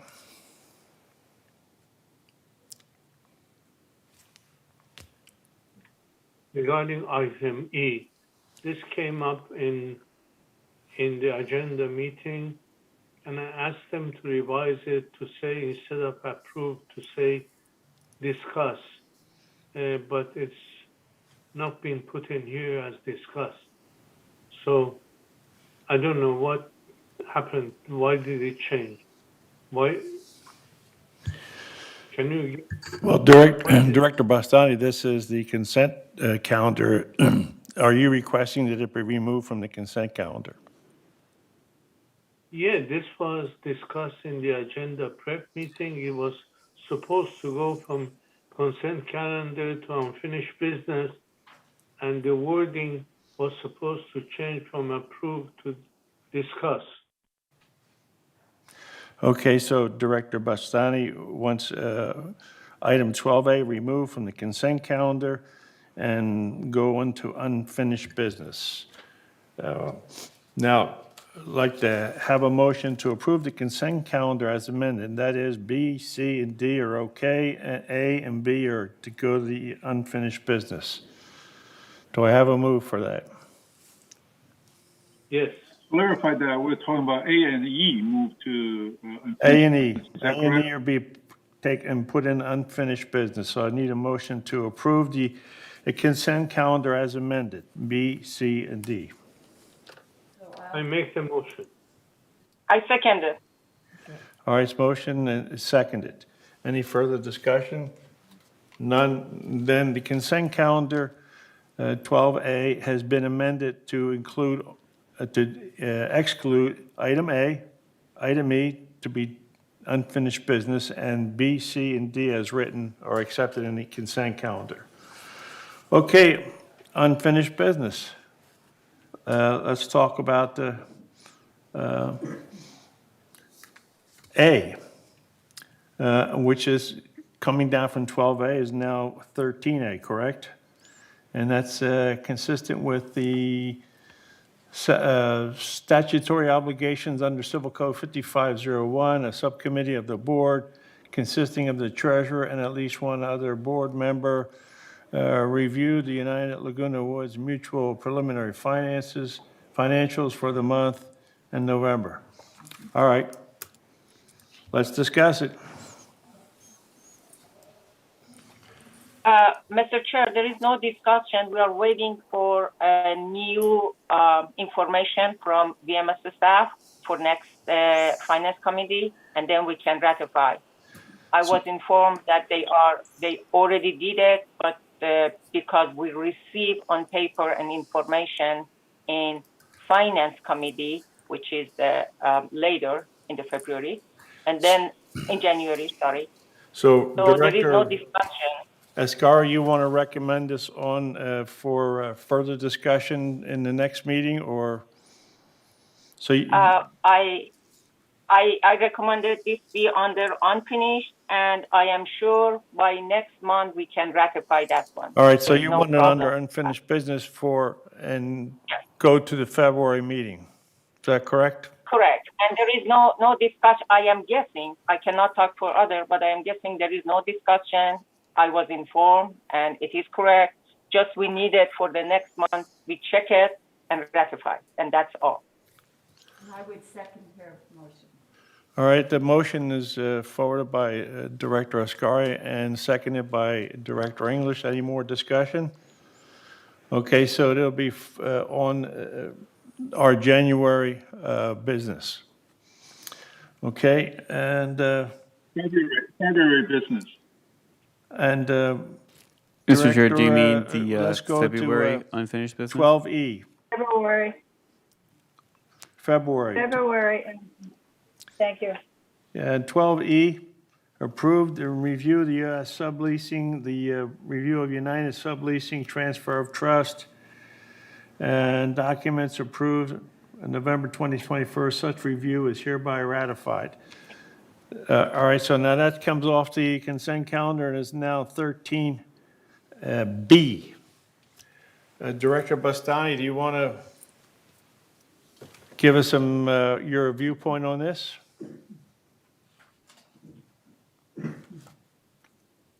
There is no.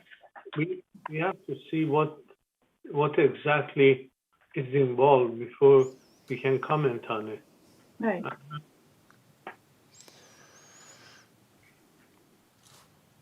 So what do you want? What do you want to do with this? You want more information? You want to refer it? What? I don't understand.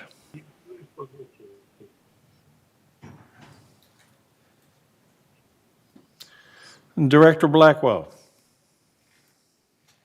Anthony, there is no inclusion in our agenda package of that item, so I don't know what we can do with it. There was an agenda. Maggie. Siobhan? I commented on. Siobhan? You're muted. Can't hear you. Siobhan, you're muted. Sorry, thank you. This is 12E in your agenda packets. It's included in the packet. I do want to mention that we discussed this at closed session last month, and it has been referred to committee for review in terms of the membership transfers. Thank you. I agree. I'm looking at the page. There is a 12E, page 1 and 2.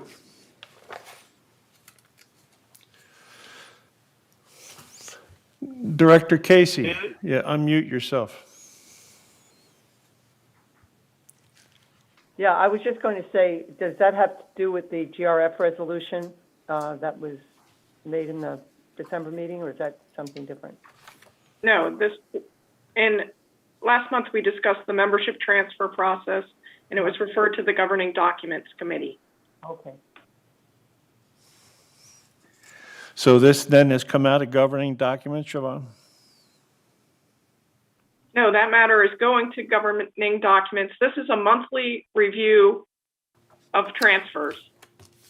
This is a systematic approval every month. And Pamela's online if you have further questions.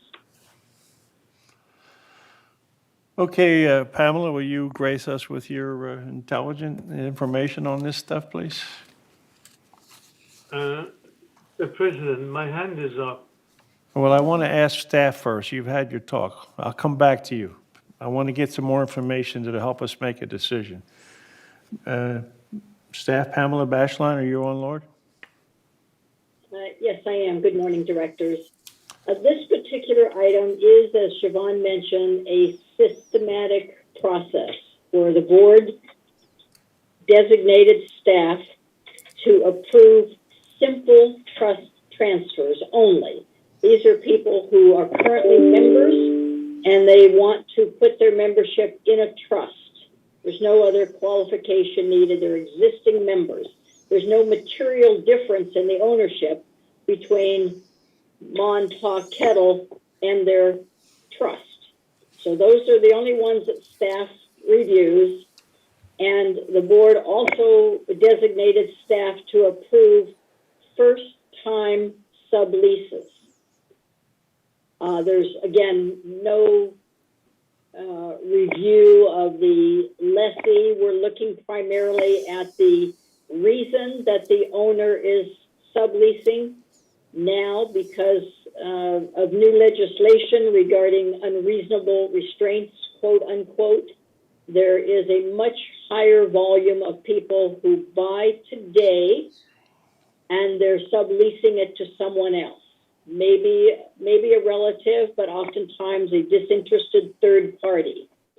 So I have not had a chance to look at the number of those first-time subleases in December, but I wanted to review them to let you as a board know what percentage of those first-time subleases are people who just purchased within the last couple of months. It's just a beautiful little investment for them versus other people who bought to live here. You'll notice in the leasing report that I believe United is now at 10%. Prior to that, you had been 8%, 9%, kind of bouncing around. But the number is increasing because of legislative changes. So I'm happy to answer any other questions there might be. Thank you. Let's see. Director Casey, I haven't heard from you on this issue. Okay, well, this is a big concern of mine because I am approving a lot of resales and I see that a lot of married couples are buying as sole separate property. And even though their assets are joint, they do a joint tax return, they have joint assets in their financial records. And what is the point of this, except that maybe they get lost and they have two properties? I mean, I don't know. I asked, can we get a report on it? Can I see, a person who's purchased separately and then a joint? And I don't know if that can be produced. So I don't understand why there's such a big amount of this happening right now. And so to me, it seems like a loophole. In United, you can only own one unit. And if they buy it as a separate property and put a tenant in there, what's preventing them from buying a second one? That's my question. Pamela Bashline, can you help out Director Casey? We currently do not track when a married couple buys a sole and separate property, but anytime there is an inheritance or another sale, we're checking the Social Security number, the resident ID number, the resident name to ensure that someone is not owning two co-ops. There are many instances these days where people of a certain age who didn't used to get divorced today get divorced like they're changing a pair of socks. And so when they buy something for their mother to live in, they don't want to own it in joint tenancy with their husband. It is it is that individual taking care of his or her mother that he wants to own it himself because his children, which are not a part of the current marriage, is who he wants to inherit this unit. So depending upon other priorities for IT, I know they are very busy right now trying to find a new platform for us. If we need to create a report that going forward can track married couples buying a sole and separate property, I'm sure that we can accomplish that. But we don't currently track that information.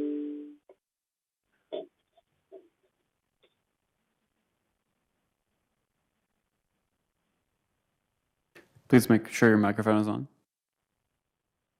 Please make sure your microphone is on. Oh, I'm sorry. Director Ardani, we haven't heard from you. Just, I want to, about the trust, Pamela, you're talking about. What qualification or how they can do it if somebody want to do that? Do you need anything special from them or anybody can do that? Pamela? Director Ardani, anyone who is a current member and has, after the fact of purchase, now created a trust and wants their membership to be in the trust, they want to fund the trust with their membership, they can do so without any further qualification. They've already qualified for membership. Now they are just protecting it from public view by putting it in their trust. Okay, thanks. Answer your question? Thank you, Pamela. And for the leasing, I just want to tell you, I'm looking for the leasing for one of my clients, and I went for 2-bedroom. As you said, that everybody's renting the home. We have just 5 units on the market for leasing for 2-bedroom. It's very short of inventory, Pamela. I don't think so. Everybody buying it and renting it. I wish, because everybody's looking for rent, but we don't have anything on the market. Thank you, Director Ardani. Director Bastani.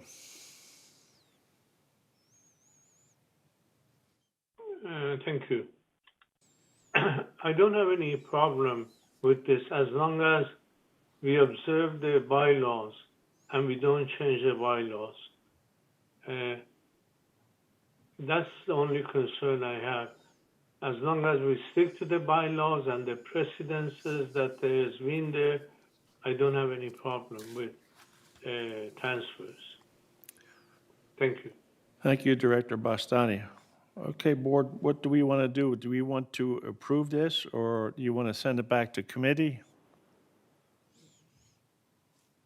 Director Blackwell. You're muted. I move that we approve this confirmation checklist and process. All right, so it's been a motion by Director Blackwell to approve this item. It's now 13B. It's been seconded by Director English. And is there any more discussion? If not, let's take a vote on this to see if we approve it or disapprove it.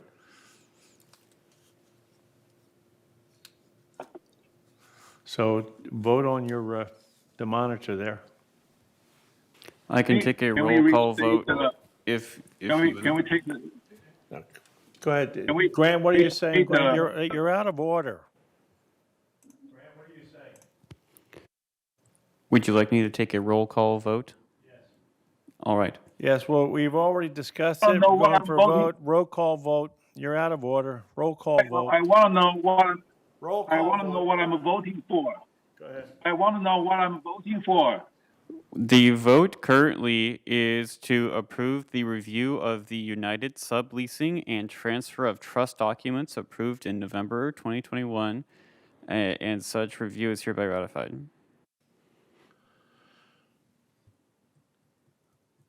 All right, so vote and...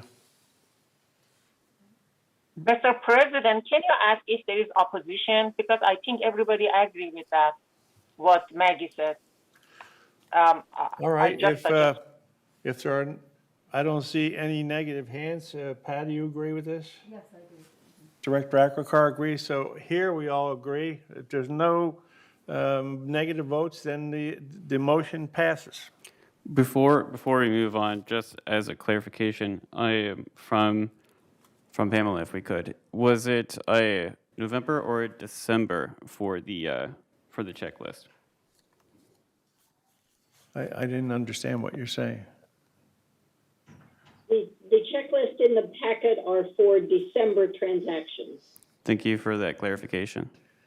Okay.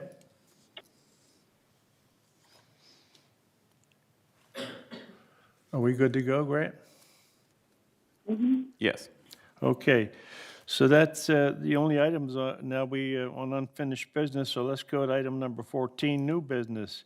Before we move on, I do apologize. There was a resident trying to speak on an item during the consent calendar on Zoom and was not able to speak at that time. Would you like to allow them to speak right now? Sure.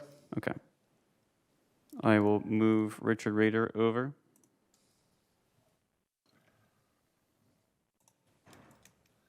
I didn't see him up on a monitor here. For attendees, it's a little bit harder to see them.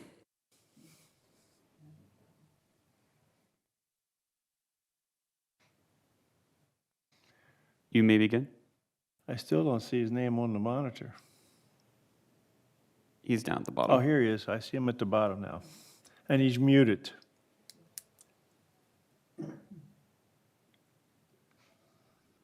Before I make a comment, may I ask, is it not the way to raise your hand and to pose a question or say that you have a comment in the chat? I've done that several times during this meeting, and each time it's not been recognized. Have I followed the correct procedure? I guess you have, Dick, but on my monitor here, I don't have a copy of the chat box. I only have people when they're raising their hands. I don't see any chat box on my monitor here. Does Grant also see what you see? And does Grant monitor the chat box? I do. I have seen it. I do apologize if there was any oversights during the time. I'll make sure to keep a close lookout. Yeah, it's important because it's not just me. There may be other residents who are viewing this and want to make comment. I just wanted to say that I think that the issue Diane raised perhaps should go to governing docs. And Maggie, please make note of that. Thank you.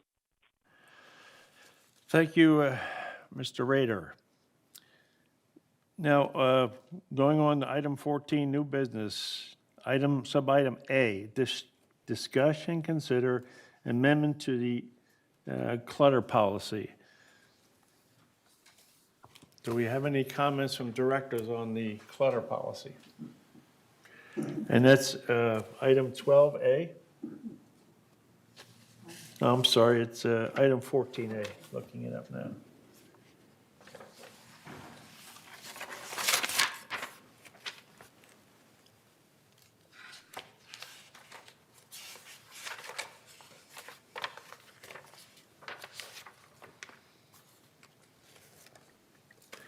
I'll read this off to you in case you don't have it. Discuss and consider amendment to the clutter policy. On December 16th, 2021, the Governing Documents Review Committee reviewed, discussed, and consider amendment to the clutter policy. The committee discussed, made the following changes to the clutter policy. Conditions, Section 5. Items that constitute a nuisance to one's neighbor should not be placed in common areas. And then the red area there, or exclusive use common areas. Examples of intrusive wind chimes, food, water, which will attract birds, insects, and other animals. And then the red section here, or any objects which are offensive or objectionable.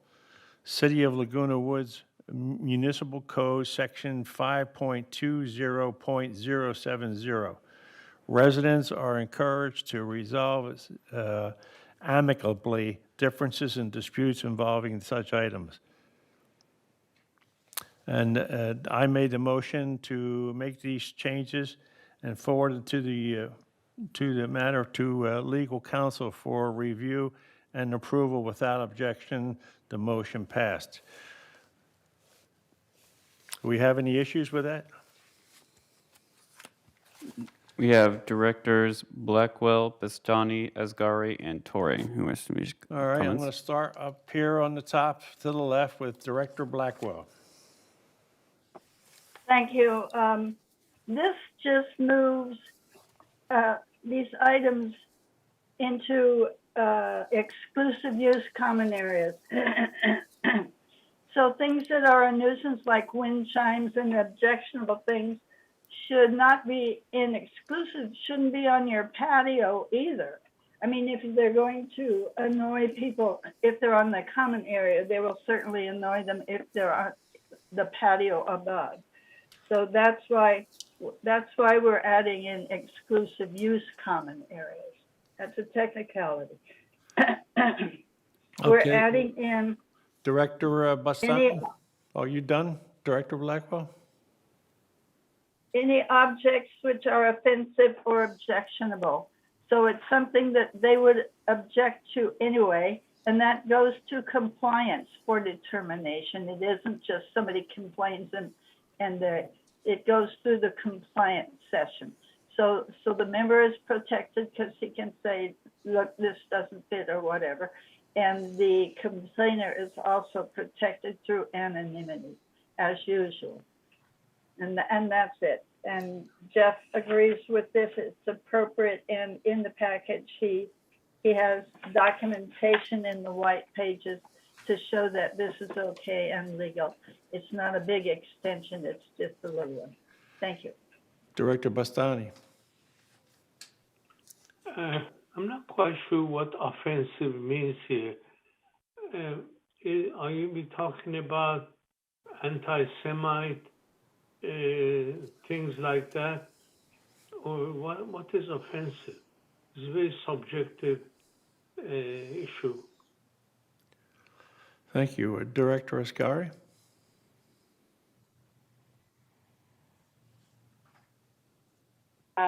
Thank you, Mr. Chair. Yes, there is a huge, I think, is going to be a problem with these two things that you added. The first one, these items that are creating a problem for neighbors, you said it should not be in common area, which is absolutely correct. But when you adding other things like patio and things, as Maggie explained, so is it okay if I stand near my window inside and bother my neighbor? Is it okay because I am inside? So anyway, we should not add this stuff because exclusive use area is like a balcony that people put in their own personal things and they have the right to use it. And more important, adding this, any object which are offensive or objectionable, who can say what is offensive? Who is judge for this board? I want to bring attention of all board members. Please do not create something that really bring chaos and discussion among neighbors. We have lots of people from different backgrounds, from different countries, from different even continents. What is offensive to me is to my neighbor actually is art. To me, a picture of naked woman is offensive. But actually to my friend, which has in the board, in the wall, in the room, is an art. The way she's talking about that naked body, I am amazed how she is seeing as an art. Who can say what is offensive, what is not? This brings lots of letters to the Department of Complaints. And who is going to be the judge? The head of the department is a judge that this item is offensive. This is not. This is not should be there, and I am asking board members, please not bring really harder things, especially coming to the election time. I received this email that I am reading for you last year during the election. I received an email from a resident that who finds many American flags displayed around the village to be offensively nationalistic. These residents want flags that are colorful but not connected to any political ideas. I respond to her that people have idea about the flag, and I am not bringing that one to the board. Probably that resident's hearing me right now. And I said, no, we cannot say this stuff. These are people that putting these kind of things really, really create problem. Please do not bring more problem for the VMS staff. Thank you. Thank you. Director Casey. Yeah, I stepped in for a resident advisory meeting, and a member was not allowed to have her own chairs out in her little court that is in front of her back door. So she shares, a long area that the back doors have their own little section, but her neighbor refused to let her have a barbecue, refused to let her sit outside, to have a patio furniture. I mean, and because that she would call compliance all the time, they would tell her they could not do that. Now that seems so unfair that you have this little area, you could sit outside and talk, and you have a neighbor that just doesn't want you to have a life. So I think we can't restrict these things and allow compliance to, make people uncomfortable living in their own place. All right, that's all I have. All right, so you're like Director Ascari, you don't like this item, is that right? Do I hear you right? Yes, sir. Yes. I'm talking to President. Director Casey. Do you agree with this, Director Ascari? Oh, you mentioned my name. Director Blackwell.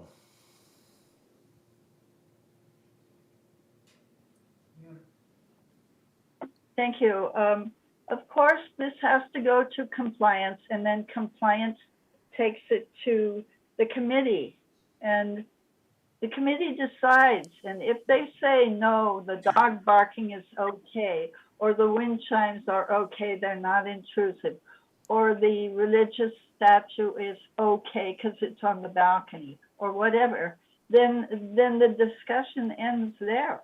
It isn't that every single thing that somebody complains about is going to be a hatchet to the neighbor. It's not. We all know people complain about everything, but this at least allows some things to be brought before the board. I mean, brought before the committee or before compliance. Objects which are offensive or objectionable. The architecture committee does not approve things which are not in aesthetic balance. Well, what is aesthetic balance? It is a subjective decision made by the architecture committee when the item comes before them. And they say, no, that's okay. And so then it's okay. But if you have somebody that's got swastikas or pornography, I mean real pornography, not a naked statue. Naked statues are not allowed in the common area, but they have been allowed on balconies and things like that. They have to be of good taste and not pornographic. But you don't want your neighbor with pornographic stuff or swastikas or hate things on their exclusive use property, because they wouldn't be allowed to do that if they rented, and actually they're only renting this unit, they don't own it. So that is how we have the right for a little more control. Otherwise, your neighbor can put up innumerable stuff up there that people might find very offensive, and we can have nothing to say, and it will affect the property value of the neighbor who's trying to rent their place or sell it. And that's the basis. If we don't want to, on page 14A, it says, nothing that will increase the rate of insurance on a building or any property corporation or the content which will obstruct or interfere with the rights of members of the corporation or annoy them by unreasonable noises or otherwise, nor will it commit or permit any nuisance in or about the dwelling unit or the premises. And that is already in our governing document. That is in our occupancy agreement, Article 5, and that's not going to be changed at all. So all of these things go in front. Sometimes compliance just goes out and looks and says, we don't see it as a problem. And so the same person can keep calling up and complaining, but compliance will not go against the member who has this item because they don't feel it is important enough or improper enough to go ahead. So not every complaint is pushed and not every complaint results in fines. You have to go through 3 steps before you get to any punishment. So I don't think you really have to worry about it. You don't need it, but then if you're trying to sell, think of a realtor, if you're trying to sell the unit next door and they've got swastikas or they've got pornographic stuff all over their balcony or in their patio, is that going to affect the sale or the lease of the neighboring property? And that's it. Thank you. Thank you. Director Torm. Yes, I would like to talk about this issue a little bit. I have some concern about this offensive and or objectionable words. This is not enforceable. Okay, I give you several examples. I've seen people putting notes on there that says hate has no place, no home here. You've all seen that. Okay, somebody put it on the window.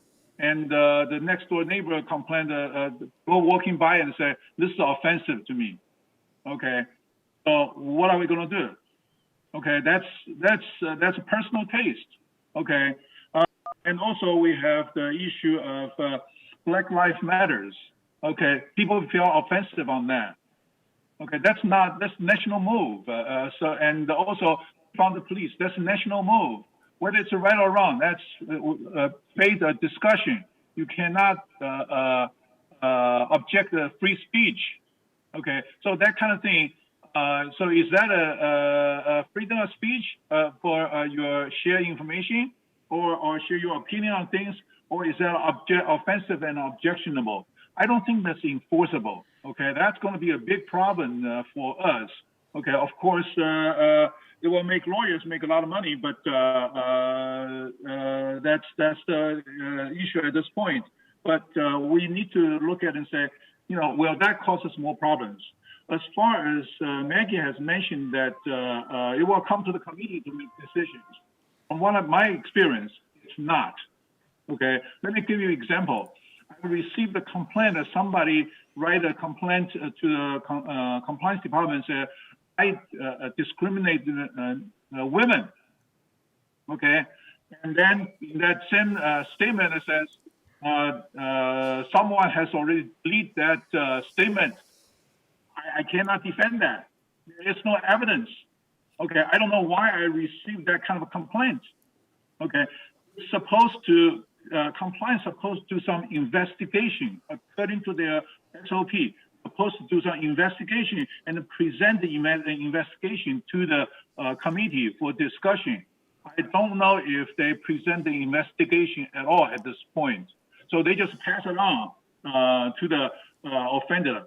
And also when we apply for permit application, we want to make changes to this one, make changes to that one, we have to supply a signature of a list of signatures that say we like it or we agree with this neighbor's proposal, the application.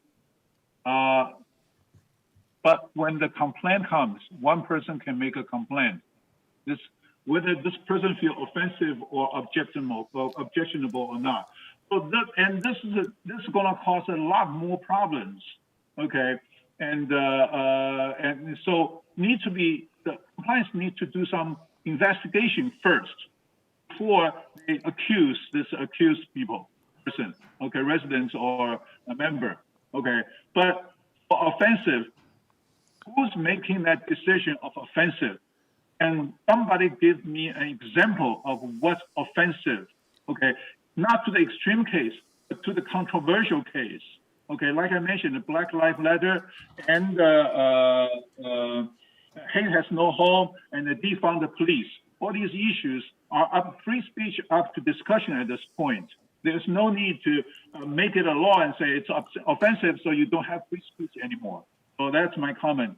And also, I would suggest that the compliance starts sharing the investigation with the board, with the committee, so we know what has been done, rather than just a bogus accusation and the email sent to the accused resident or member, and that causes big headache for people. All right. Thank you very much. Thank you, Director Torn. Director Ardani? Thank you, Mr. President. First, I want to know the opinion of this resolution. I want that Jeff Bowman give us the opinion about the objective and offensive and these kind of words that they put it in the resolution. And the other things that I want to make a motion to not to agree or reject this resolution, just go for another meeting for discussing about it. And the other things I want to say that Maggie, unfortunately, feeling of the compliance when they go over there and say that, oh, okay, we feeling that this is not the problem. Actually, the problem started from that point, because a lots of people I'm hearing in the resident advisory and the member hearing, they came and say that you guys doing the discrimination.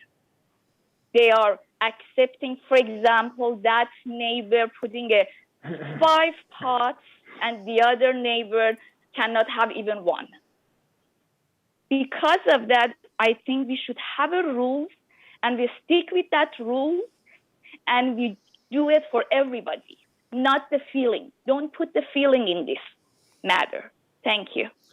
Thank you, Director Nardani. Now I'd like to ask for our legal counsel what he thinks of this item. Jeff? Yes, thank you, Anthony, and good afternoon, everybody. I think we all need to put the brakes on here and back up and understand what your role is. As board members, you routinely make decisions that involves and requires you exercising your judgment. And those decisions are based on what you feel is best for United in the community.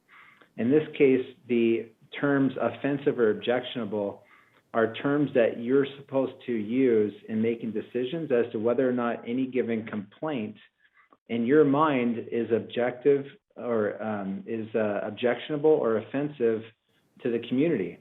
And there's many rules that are in place right now that require this of you. And there's many business decisions that you make that requires you to exercise your judgment, you personally, in making a decision which you feel is best for the community or which you feel is offensive or objectionable to the community. So it's a provision that's used in many rules, many laws. In fact, the jury system operates on the same type of standards. The jury system often requires jurors to make decisions based on what a reasonable, prudent person would do in the same situation. And many times people that are up to be sued or to go to jail are relying on the jury to determine whether or not that person acted as a reasonable person would have acted in the same situation. So that's up to the jury to decide based on their judgment whether that person acted reasonably. And it's the same here. If a complaint comes before the board has to decide whether or not the complaint involves something that is offensive or objectionable. Let's say somebody starts a compost pile on their balcony. You can't expect in a rule to address every situation that may come up. You have to have some general provisions that allow you to apply that to every scenario that may come up. If someone has a compost pile on their balcony, which we learned from Jeff Parker today, involves organics and piling of organics, letting them get in a situation where they're decomposing, and during that decomposition process, there's odors and smells and smoke, and someone may feel that's objectionable. But in another community, people may like that because they like that type of practice and conduct. But you have to have the discretion as a board to decide what is objectionable, what is offensive to the community. And the answer is this is enforceable. And these provisions are in many communities and in many laws. If you feel that you're not comfortable with it, then you have the right to change it. This is a rule that's drafted and approved by you, the board. But my response to the question is very simple. It is legal, it is enforceable, and it's a very commonly used term. Thank you, Jeff. All right, Director Ascari.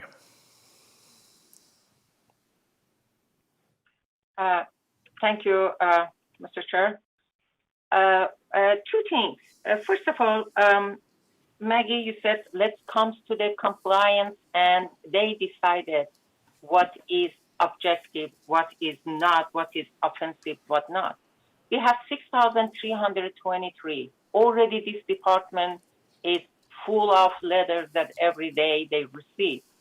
So by having this one, can you just for a second close your eyes and how much that department should be extended? By next, I am sure they are coming and asking for 2 more people should be hired for compliance, because lots of people coming and they have to go follow all of them, which item is offensive, not. As I mentioned, we are a community that comes all around the world. What is offensive to me is not offensive for a Chinese. What is offensive to Chinese, maybe it's not offensive for me, but we are both neighbors. And we have from Middle East, we have African Americans, we have Muslims, we have Jewish, we have all kinds different.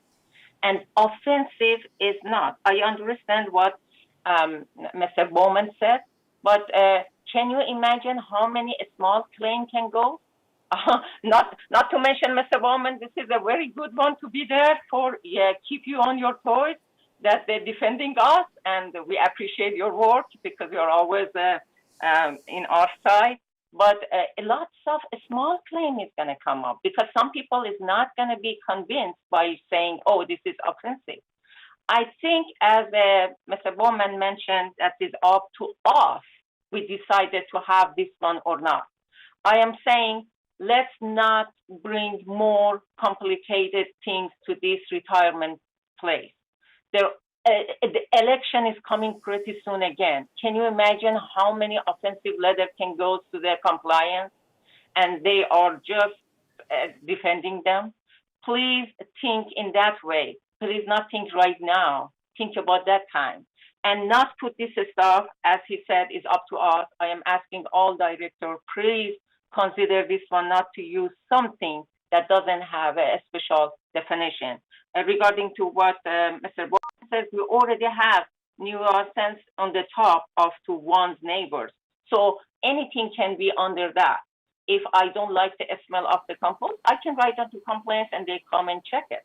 And we already have that one. We don't need to add more things to give lots of problem for the Department of Compliance. Okay. Thank you.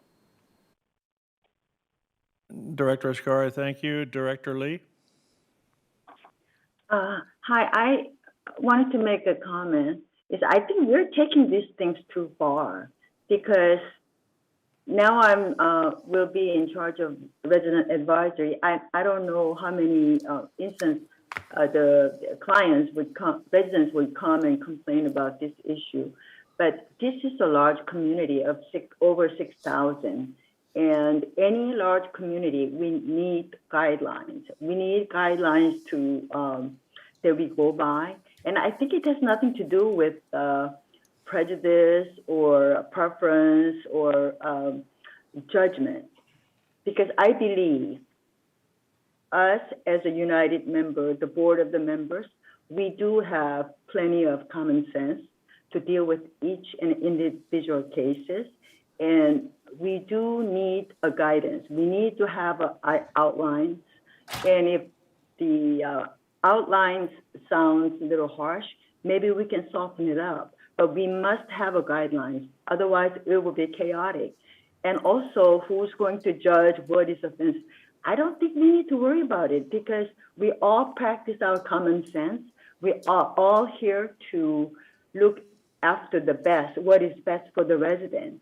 And, coming up elections, let's not even worry about it. And, I think we are here and making a big deal, and it hasn't even happened. And when it happens, we deal with it as a unit. It's not that one person against the other, that one person has a special preference.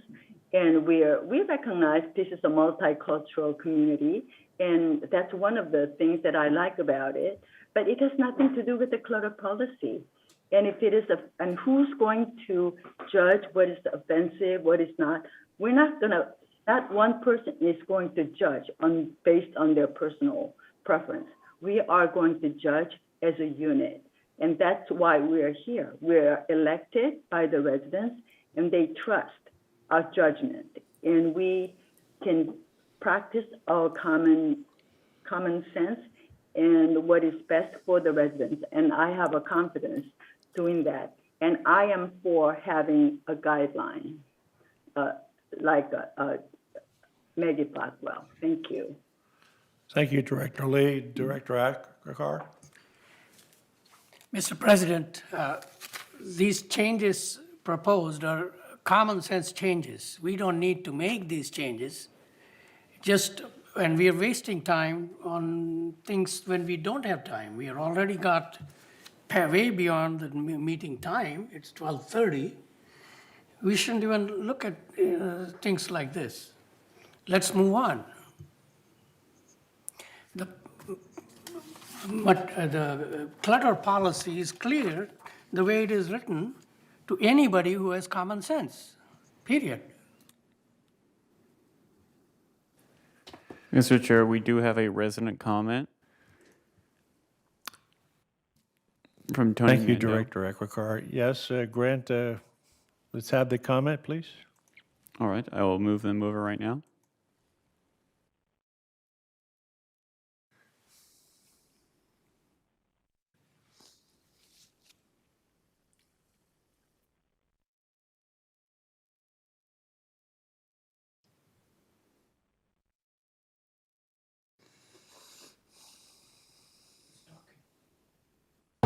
Nobody yet?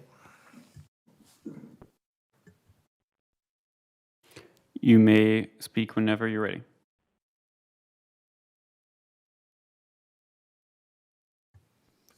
Can we know who your name and your manor number, please? Who are you addressing? I'm addressing the person who's calling in. Tony Mandel, you may begin speaking. That's me. Can you hear me? We can hear you. Okay. I just want to tell you how I do it. I live here. This is a wonderful, diverse community, many different places from all over the world, many different religions. And I'm very aware of the sensitivity of my neighbors and myself. So I keep my political and religious, personal beliefs inside my home. I don't feel I have a right to inflict them on others who might have different ways of seeing things and believing. So the people who come into my home, who I invite into my home, know me and know my thinking about things, but I don't inflict them on the entire community. Out of consideration. And with the climate we have these days, out of a desire to have peaceful relations with my neighbors.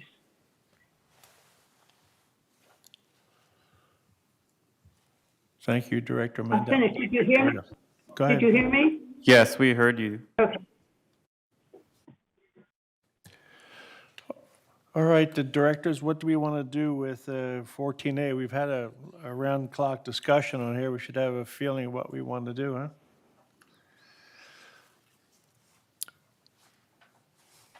We do have a. Can we make the motion? There was Tony, I made a motion, but you didn't notice that. Well, we made a motion, but I didn't hear a second. Want to repeat Yes, your there motion? was a second. Who was- Pat English, second. All right, so repeat Well, the right motion. now, we have two. Let's repeat the motion, please.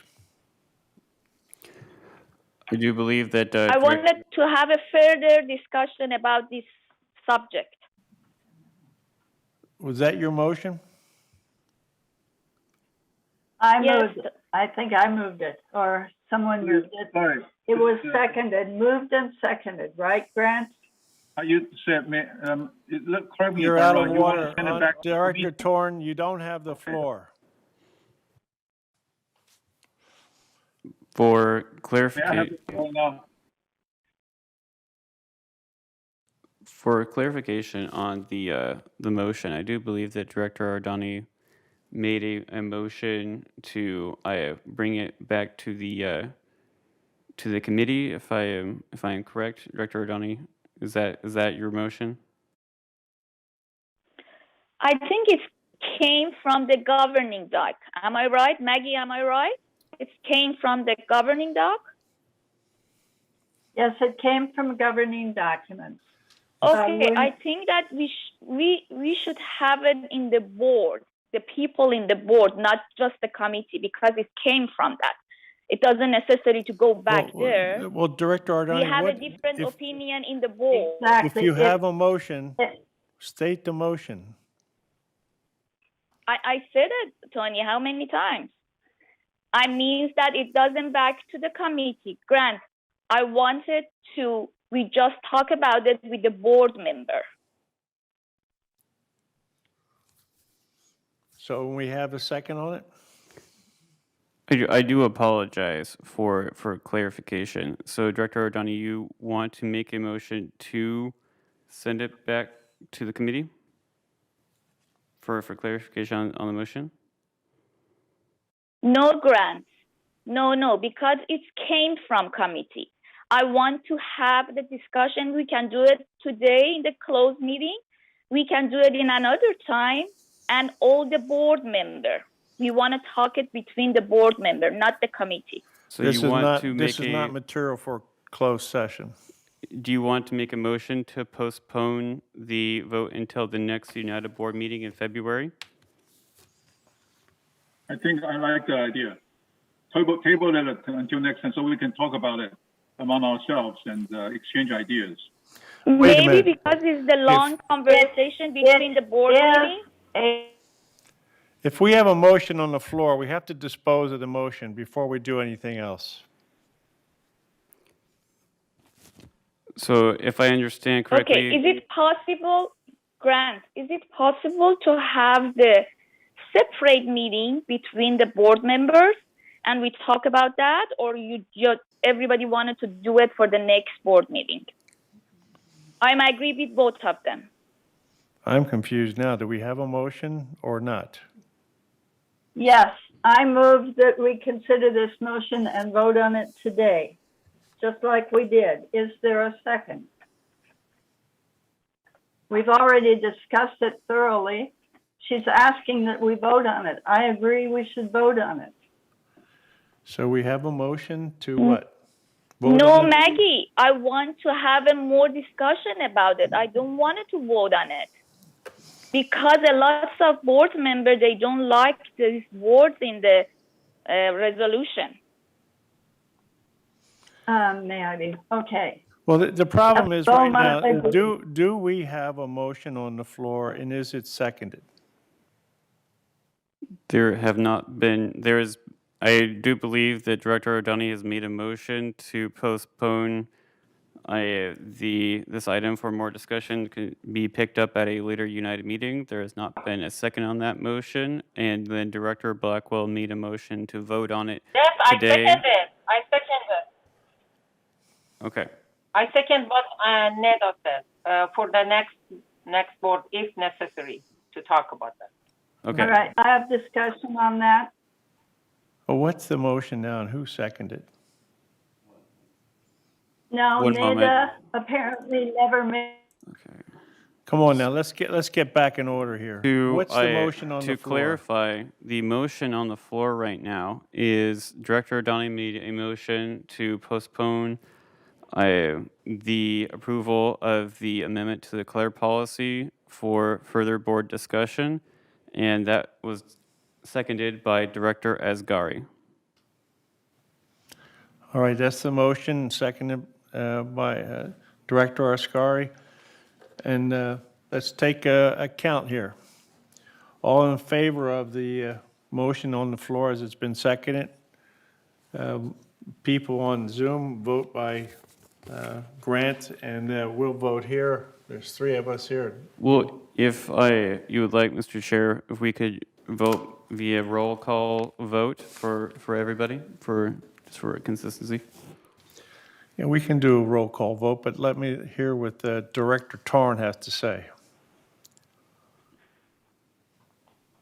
I'm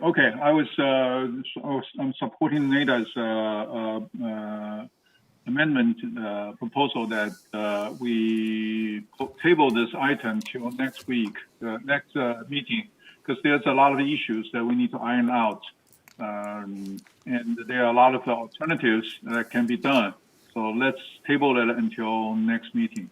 Thank you. So wait, we have a motion on the floor. Can't override it with another motion. President. What's the motion? The Director Torn was simply agreeing with the motion Okay. that Director Ardani raised. All right, so let's vote on the motion.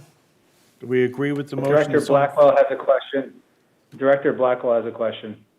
Director Blackwell? Yes. Thank you. What exactly are we going to find out next time that we do not know now? Jeffrey Beaumont says it is enforceable, that we would decide just like a jury decides when it comes to us. They don't do it any differently. So we will then have the next discussion next time, exactly like this time. We will all say exactly the same things, because some people are uncomfortable with letting each person vote their mind and see how it comes out. If the accusation is unjust and we don't believe that is an affront, we don't believe it, then we will vote down the complaint. The complaint will not stand. And that is exactly what we do. We vote down the complaint. We do not give the fines. We do not give the restrictions. And so that we already have that right. Now, as far as elections, national and state elections, the village has rules about posters and flags and all kinds of things. The village has a whole set of rules. That has nothing to do with what we're talking about. We're talking about like wind chimes that make everybody crazy, or pornography, or a swastika or something hung up on somebody's balcony. And so whatever it is that is extremely offensive to one person, they bring that to compliance, and compliance either says yes or no. And if compliance moves forward, then the end result will be the vote comes to the board to enforce it or not. And if the board says no, then the thing is okay. So this is not something that we have to think somebody's going to kamikaze something through. It's just to let the process go so that if someone finds something truly objectionable, they are hurt. If they put up posters of people that have been shot. That would be offensive and upsetting to a neighbor. It would definitely be a detraction to anyone renting nearby. And so that person will come to compliance and say, I want those horrible posters down. Can't we do something about it?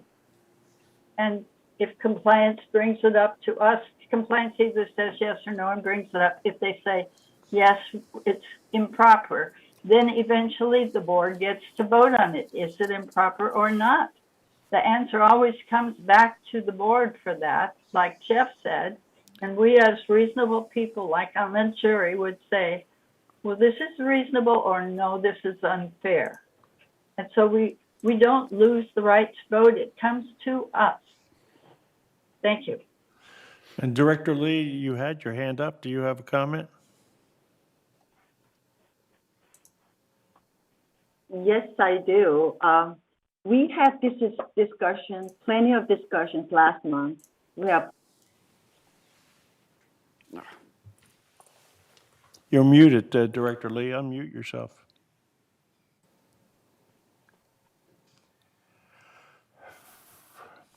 You're still muted. I frankly think that we had more than enough discussions on this. We heard all the directors' concerns, and I'm against postponing it because I think we have work to do. We have to move forward. And in order for us to do that, we need to stop repeating ourselves. We've heard everybody, and I understand the sensitivity, but I do feel that the best way is to have get this taken care of and move on instead of postponing.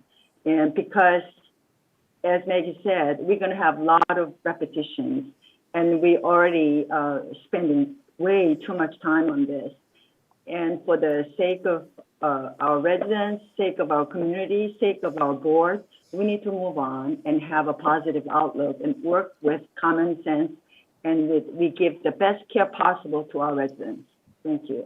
Thank you, Director Lee. Director Bastani. I think let's vote on it and close this issue. Thank you. Thank you, Director Bastani. Director Neda Ardani. I just want to add something that my point and the other director's point that don't make it more complicated for the residents with these words, because it's already understanding the rules is very complicated for them. Just look at the chat box. One of our residents say something about the musical, and look at that. It's just one musical thing is kind of very hard for them to understand, even for me, not for them. I mean that for me, the rules is very complicated, and I should read it few times to understand that what they are talking about. My point is, don't make it rules more complicated for the residents, please. This is my point. Mr. Chair, if you would like, I can read the comment that Director Ardani is referencing in the chat, in the Zoom chat box. Yep. Excuse me, I didn't hear what. There is a resident who made a comment in the Zoom chat box. I can read it if you would like. Sure. Okay. This is from Jim Hiroko Donley. They say, I have a question. If someone is not does not tolerate any sounds of music and calls security even daytime, even 30 minutes or an hour playing piano or musical instruments, what should I do? Can Laguna Woods make some rule about musical instruments? Example, maximum 1 hour and between 8 a.m. and to 7 p.m. like this, because compliance mentioned to me if someone calls security even 5 minutes of after 5 minutes of play, you would get a penalty or violation. So we residents can't play any musical instruments if the neighbor never tolerates even 30 minutes of daytime play. Okay, thank you, Grant. It sounds like we agree to disagree here, but we do have a motion on the floor. So I need an upvote or a downvote on, so we can dispose of the motion. So are we ready for the vote? There are still comments if you wish to hear Okay, those. more comments? We do have a question from Richard Rader, and Director Asghari and Director Toring wish to make comments. Okay, let's go with Director Rader, Resident Rader first. We haven't heard from him. We've heard of everybody else here at least once. I will move him over now.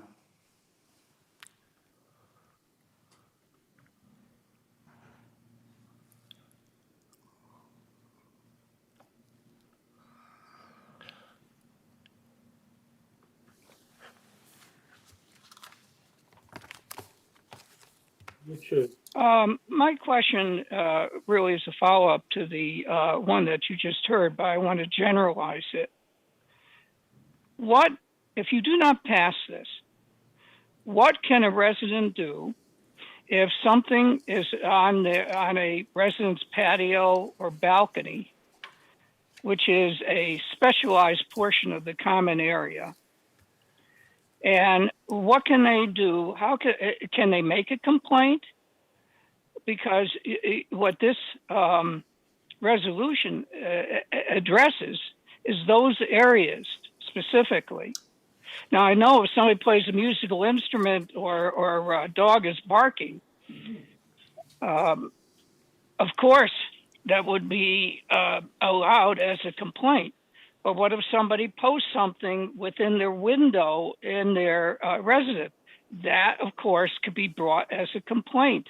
But if they put it on their patio, can't they make the same complaint? I wonder if I'm making myself clear. I think we already have mechanisms whereby people can make the complaints and be brought to the resident committee. Am I wrong? Well, I don't know. It seems like we've agreed to disagree here. We have opinions coming from all directions here. So just hearing them out. Well, what maybe. To me, it looks like something that's not going to be resolved here to satisfy everybody. So we have to either get a consensus here or do something. We do have a motion on the floor, and it's been seconded. We have to deal with it. Director Asghari. Well, in order to vote on it, then we'd have to limit debate, and that calls for a motion. It needs to be seconded and needs a 2/3 vote. It was seconded. Thank you, Mr. Chair. You mentioned you recognize me, correct? Am I wrong? I did. What? Thank you. Am I allowed to talk? You got the floor, Asghari. Thank you. Thank you. Yes, we heard, and I think we are going to the loop. What Maggie talked for the second time exactly was what she said on the first time. At this point, I agree with Cash. Cash said, what is wrong with what we have? It's already there. Talking to Mr. Reader, if there is a problem right now, people writing to the complaint, and then they are coming and checking. So in that case, there is nothing need to be added something to create more problem for Department of Compliance. Of course, our lawyer might be agreed because there's more lawsuit is coming, but it doesn't need it. If there is already as is correct. I am absolutely against this one, and I am agree with Mr. Cash that what we have is correct. Let's move on. It's almost 1 o'clock. Please read the motion, whatever it is, so we know what we should do. If you're not agree with this, I am totally agree that we put this vote. This is my vote. Thank you, Director Asghari. Director English. I cannot believe that all these people that are supposed to be educated are putting all this emphasis on clutter and this thing. Why don't we just leave it like it is, like Asghari said? Just leave it alone, and let's get this thing passed, whatever it's yes or no. I could vote either way right now, but I really don't think it's worth voting for. We're wasting way too much time, and our time is valuable, at least mine is. Thank you.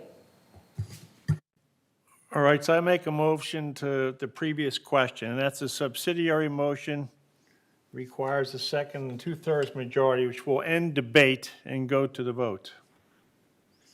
I'll second it. All right, second. So now we take a vote on the previous question. That is to end debate on this topic. So everybody vote, however Grant wants you in the chat box or whatever. And, I can do a roll call vote if you would like. okay, roll call. Yes. All right. President Liberatore, Yes. Director English. That we vote on, We are currently voting on to call a question to end debate. To end yes, debate. absolutely. Director Blackwell,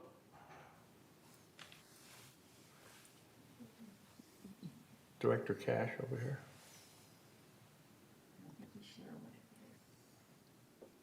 Director Blackwell, you are currently muted. Thank you. And yes.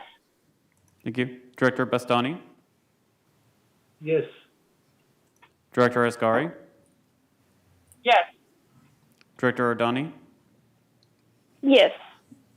Director Casey, Yes, yes. Director Lee, Yes. Director Toring, No. Director Akakar. Yes. Director Ross sent me a message earlier that he had to leave for an appointment at noon, so he is currently absent. That Okay, makes so if he's absent, the vote's out. The vote is to end debate, right? Correct. The vote to end debate. All right, so now to help my memory out, let's, we go back to the original motion that we're going to vote on. The original motion is to postpone the amendment to the color policy into the next United Board meeting. All right, for that's further the discussion. motion, and it's been seconded, so let's go around. Let's have a roll call vote. President Liberatore, Yes? President English, Director English, Yes. Director Blackwell,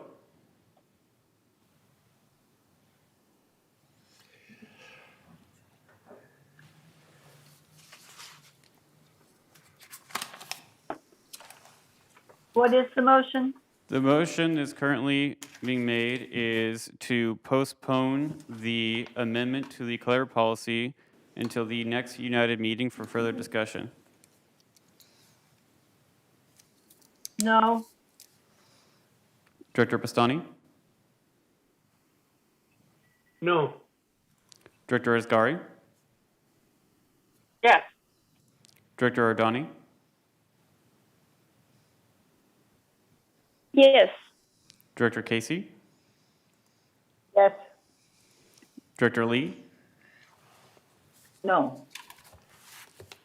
Director Toring, Yes. Director Akakar,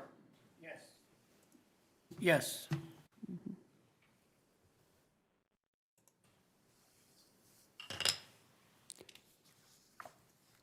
All right, so that means that the motion is 7-3 and the motion passes. Okay. So So we, 7 yes, right? 3 no's. That's correct, 7 yes. All right, so that disposes of that. Now let's go on to 14B. Discuss and consider the formation of a strategic planning committee.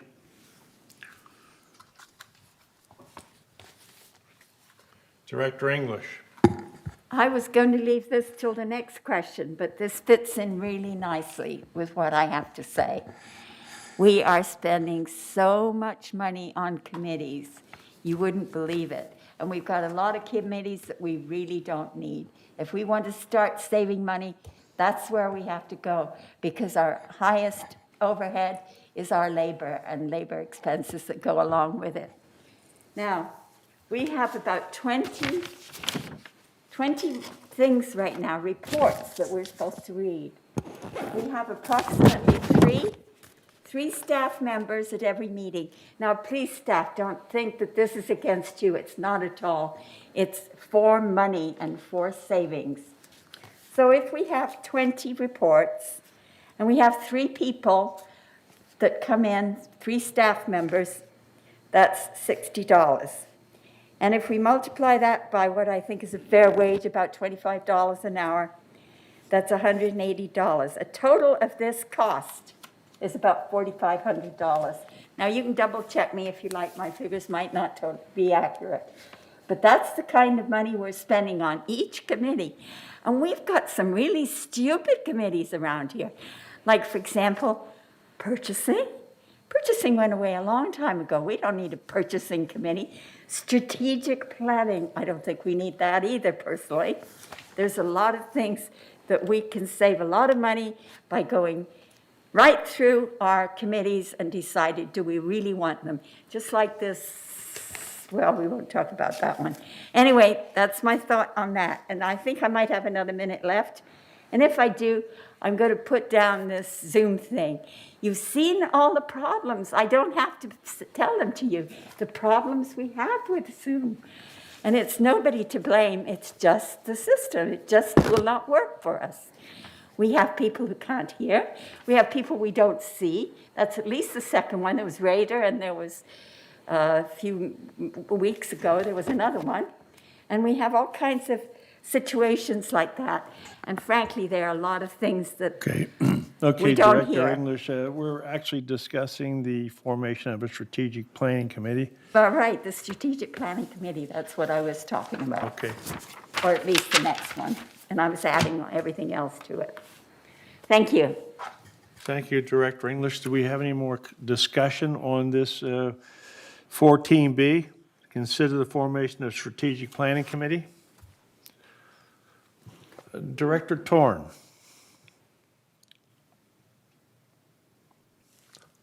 Yes. I would like to say, if you have any senior management experience, if you have ever been on the business side of serious direction, the strategic planning is the driving force of all other committees. What we're trying to do is say, what is the vision? Where do we want to go from here? Well, we can say we don't care where we want to go from here. We just want to do whatever we want. Okay, that is one way of running an organization. But to have a coordinated effort, I'm saying that taking this for example. For example, GRF has this project of Clubhouse 2. Well, they did a Clubhouse 2. They did it very well. Then we found out now we need more space. And the best place is really Clubhouse 2. But we've already spent money. We cannot torn it down and renovate it again. So strategic direction should look at all the clubhouses and then make the decision rather than look at the one single project and make a decision. And I will make another example. Okay, for example, quality management. That is what we want to do, and it impacts all the departments. How do we implement the quality? That's what we need to do. The strategic planning for the United. Okay, that's what the purpose of strategic planning is to take a direction and then ensure that all departments, all committees follow the same direction rather than each committee following its own direction, doing its own work, take care of its own business. And then we found out that, we just dig up the trench over the last month. This month, we need to dig up the trench again. Okay, because there's a different project that required to dig up the trench. That's where the strategic planning comes in. That's where the waste that incurred there because we don't have a strategic direction. So I would highly recommend we take a look. And also, we are a senior community. This senior community, do we have everything it takes to take care of the senior community? We don't. We have the committee to take care of the properties, to take care of the facilities. We don't have the strategic plan to take care of the senior citizens, senior members in this community. Okay, there's a technology that we need to make changes. How do we make it happen? Those are the direction that we need to afford. Can you keep it brief, please? Yes. So it is very important. I'm giving some examples because apparently people don't understand what strategic planning committee is doing. Okay, and they never had any experience getting involved. I have the experience on the strategic planning group with many other organizations.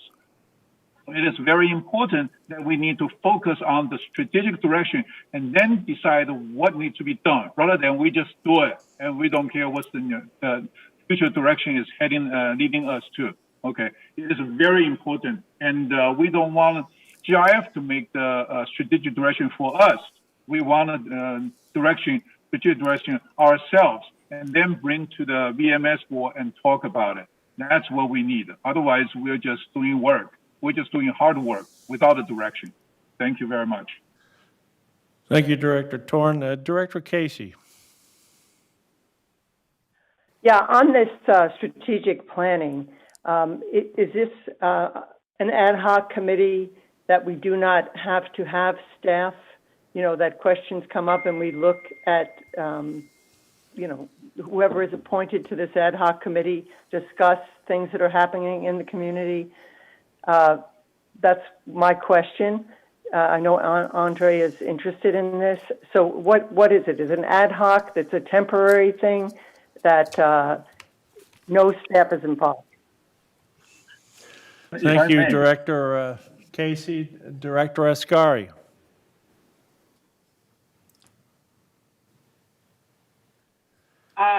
Thank you, Mr. Chair.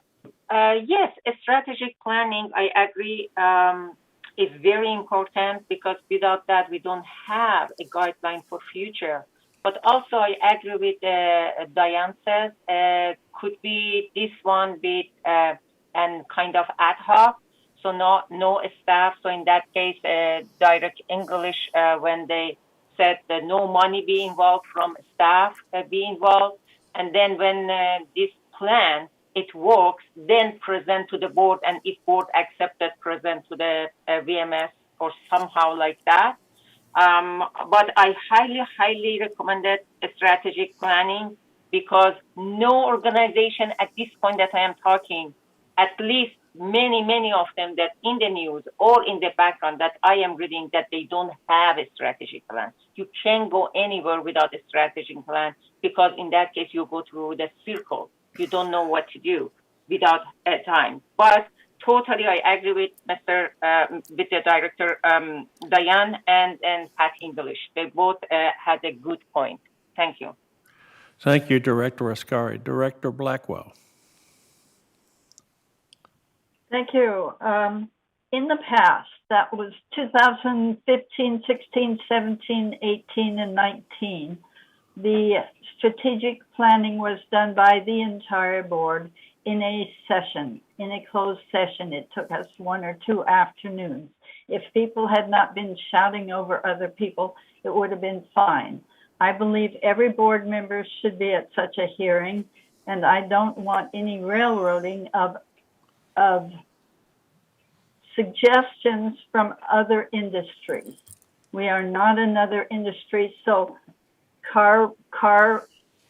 all these other strategic plans that have been sent around in emails are irrelevant. We are a nonprofit CID corporation. CAI even talks about millennials. Well, we don't care about millennials. They're only 22 years old at this time. So we need to look at our United, look at what we have to do, and make a strategic plan for United as it stands today for the next couple of years. I agree with that. And I agree that it should be every single director. Thank you. Thank you, Director Blackwell. Are there any more comments on 14A, discussion, consider the formation of a strategic planning committee? Director Toring does wish to make a comment. Director Torn. Yes, answer Mr. Director Casey's question. This is not ad hoc committee, just exists one time and then disappear. This is probably once a year meeting to provide the VMS the guideline, where do we want to go, okay? To this day, we still don't have a baby boomer strategy, all right? We have a lot of baby boomers already moved in. When you start early, it's much easier, okay? You got sufficient time to think about it. These things are things that are really serious, but they're kind of unknown. So it takes time to really understand it, to write down the parameters and the assumptions, that kind of thing, and then verify. When the time is up, I agree with you, Director Blackwell. It's about 2 or 3 years before that we need to solidify our strategy plan, okay, and provide the VMS and say this is where we want to go. Each mutual has its own strategic plan. We have a different purpose. We have different missions. So we need to come up with our own strategic plan and then bring it up to the board and then bring it up to the overall strategic plan meeting, or just give it to the VMS and let VMS provide the alternatives and say whether they can meet it or not and what are the difficulties they're going to run into. Usually what happened in the past, in my experience, is that board directors propose that and then give it to the execution, the management, to come up with the answer to meet it, and then board approves it. Okay. As far as nonprofit organization, this is one excuse that people often use to deny any kind of knowledge of what needs to be done. Nonprofit organization, CAI has, yes, millennia. That's the only thing you mentioned. It's also talk about technology. Are we taking advantage of technology and speed up our service, provide a better services? I don't think so. So what are we supposed to do? And there's a strategic planning about backup and restores. I hate to see that we are not, next time if we get hit, we cannot restore the system as fast. Right now we cannot. A lot of manual work trying to recover, hidden by VMS, that I know, okay? So we are wasting a lot of money on that. If we have a complete backup and a restore procedure, that will make it happen. So that should be one of the reasons that we need to set up strategic plans that you need to do this right now. Otherwise, 2 years or 5 years later, we got to hit. Short. This is getting too long. I got it. Yes. Okay. So, but there are a lot of people that don't understand it, and I need to explain it, and they rebuttal that with the wrong reason.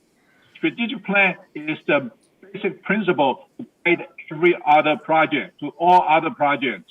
If we don't have the strategic plan, we will not have the coordinated effort to solve the problem. We will have an individual effort that's wasting our resources. Okay, thank you very much. Thank you, Director Ton.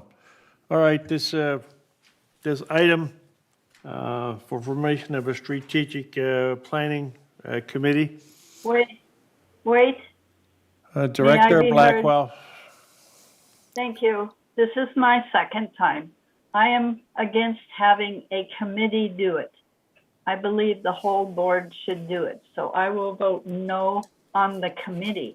I agree there is a great need for us to do this task, but I don't think a committee then comes and presents it to the board and just beats the board into submission. I think it should be made by a committee of the whole, all directors present. Thank you. Thank you, Director Blackwell. Director Torn, you haven't been recognized. You're out of order. May I be recognized? Director Cash Akwakar, you're recognized for the floor. I think we are going around in circles. Strategic planning meeting should be all the directors one time decide for the whole year, or 1 year, 3 year, 5 years, whatever it is. It is one meeting. We don't need to make a committee. We don't need to spend boku time trying to decide whether or not to have a committee. So let's move on. Thank you. Thank you, Director Aguilar. Do you want to make a motion to that effect? Yes. Does May I anybody want to make the motion? Yes, may I make the motion? You don't have the floor. I didn't hear what you asked me. I said, did you want to make a motion? Do you want to make a motion? Yeah, I want to make a motion to move on and not form any committee at this time. Because we, all directors can get together and have one strategic planning meeting, not a committee. Thank you. I'll second that. All right, we have a motion from Director Aguilar to bring it to the board for planning and not to a special committee, and we have a second from Director English. Is there any more discussion? Director Torn. Finish it. You also said was to finish. No, I would just try to make the same motion. Okay. Add it to the new business. No. There is a motion on the floor and it's been seconded. The motion on the floor is not to have a specific strategic planning committee, but to bring it before the whole board. That's the motion and it's been seconded. Let's Now vote we're on it. debating it. Yes, to make it a new business. Let's take a vote. All right, are we ready for the vote? When is the time for that? Are we ready? So we're ready for the vote. Okay, the Director Aguilar has got a motion on the floor that we have strategic planning being done by the whole board, not by a committee. It's been seconded by Director English, and let's all vote on it. I can now do it by roll call vote. Yes, roll call. President Liberatore, Yes. Director English, Yes? Director Blackwell, Yes. Director Bastani,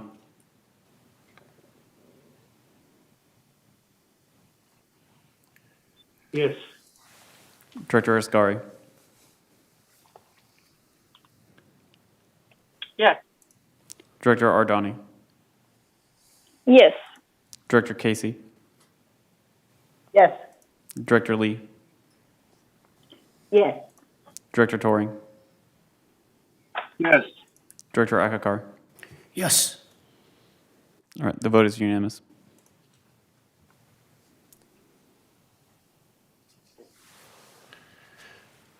So it's a Yes, the vote passes. motion stands. Okay. Thank you very much. And getting a little long here, but we'll keep going on. Item 15, director's comments, and each director has 2 minutes. I'm going to start here on the kiosk with Director English. I've had my say already, so I'll pass it to the next one. Thank you very much. Director English. Director Aguilar. Well, I think for this, we all are seniors, and time is the most important asset that we can never recover. Let us keep this thing short, and let's move on. Everything we're talking here is common sense. So I hope everybody got it. I hope I got some too. Thank you. Thank you, Director Aguilar. Now I'm going to look at my monitor. I'm going from left to right, and I have 4 columns here. So, Director Blackwell. Yes, I am pleased that we are talking. I think sometimes we talk and talk and talk, and we each reiterate over and over again. But one should listen to each one's what they say. Instead of, I know that if I make a motion, 9 times out of 10, there are 4 people on this board that automatically will vote against me no matter what I say. And I don't feel that way about the others, but I know that happens to me, and maybe that will dissolve over time, but so far that's true. So I just have to make very good motions. Thank you. Thank you, Director Blackwell. Director Ascari.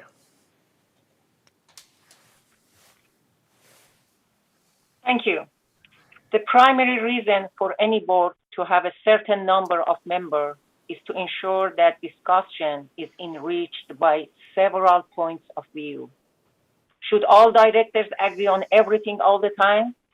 Reasonable minds would say no. Disagreement among directors toward a motion is not a problem and has great benefit. However, how disagreements are handled can create problems for a well-functioning board. Some notions might help to solve the problem, such as the fairness of the president toward all directors, which I want to thank him today, which was amazingly fair. Number two, each director should increase his or her tolerance of hearing opposite views. Each director should listen carefully to the opposition just in case a valuable idea might come to benefit all. Also, if a director wishes to explain why she or he is not agreeing with a VMS recommendation, such directors should be allowed to state his or her view without interruption or any gesture of interruption. Respect has two sides. Create fear, limiting access to the data, and punishment for directors will not bring respect to the board. Thanks to the technology and social media, residents can see, understand, and recognize controlled silence. It is a protection for VMS and board to have all opinions aired. If the board appears to be in lockstep with VMS, the resident will get suspicious of corruption. The best aid for people to ultimately trust VMS and board is knowledge that all views 2 minutes are have expired. expressed within the board. Thank you. Thank you, Director Ascari. Director Bastani. Is there a final comment now? Yes, it's a director's final comments. Tony, if you heard somebody said that you have said that I don't like women, and he accused me of that. I asked for your apology. I haven't heard it. Can you confirm that you said that and you are apologizing or not? I can confirm it and I can apologize, but it was pretty nasty situation, if you remember. No, I don't remember because No, I I was didn't in think you would this room. remember. All right, Director No, I- Ardani.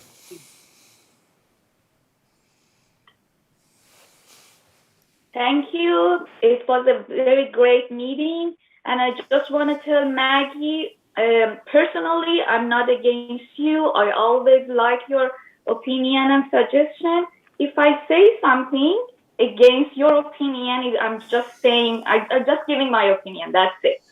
I love you. Take care. Thank you, Director Ardani. Director Casey. Yes, thank you for this meeting. And I just have one question for Jeff Parker about, there's no landscaping committee this month. And we had a member present a request at 126T, which he was going to follow up with landscaping and Kurt. So I just was hoping that that's in the works. So maybe you could let me know now or at the closed meeting. Thank you. Thank you, Director Casey. Giovanni. Jeff, would you like to comment on? I thought Siobhan was going to make a comment, but Yes, I can. I have an answer. I can forward it to you, Director Casey, or do you want me to read the answer aloud? Thank you, Siobhan. Director Lee? I just wanted to mention that the Thursday, coming up Thursday, we have a resident advisory meeting, but since it's in-person meeting, that meeting will be canceled, and we will wait and see in February.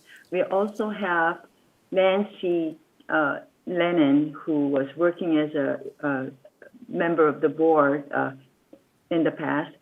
She volunteered to join resident advisory as one of our advisors, so I would like to welcome her. And lastly, I want to mention to all of us, including myself, is that let's have more confidence in each one of us, because we do not have all these prejudiced ideas. We are open-minded, and I think we should believe in each other's ability to make a right decision. And hopefully we can have a lot shorter meetings from next month on, because it is also a discipline to keep our meeting end in the right on schedule. Thank you very much. Thank you, Director Lee. Director Torn. You're muted. Yes, thanks for the opportunity to talk about the comments. First, I am really confused at this point, okay? 7 years ago, when I was on the VMS board, I was asking for strategic planning from the VMS point of view. I didn't get anything. And I didn't even get the refusal from the board members to get the VMS strategic plan. So I think VMS needs to take the lead to request each board and say, what is your strategic plan? Where do you want us to go from here? Okay, that's a must that the managing agent need to request that instead of a board member to take the lead and give it to the VMS. Okay, so it is very important that you know which direction you are going.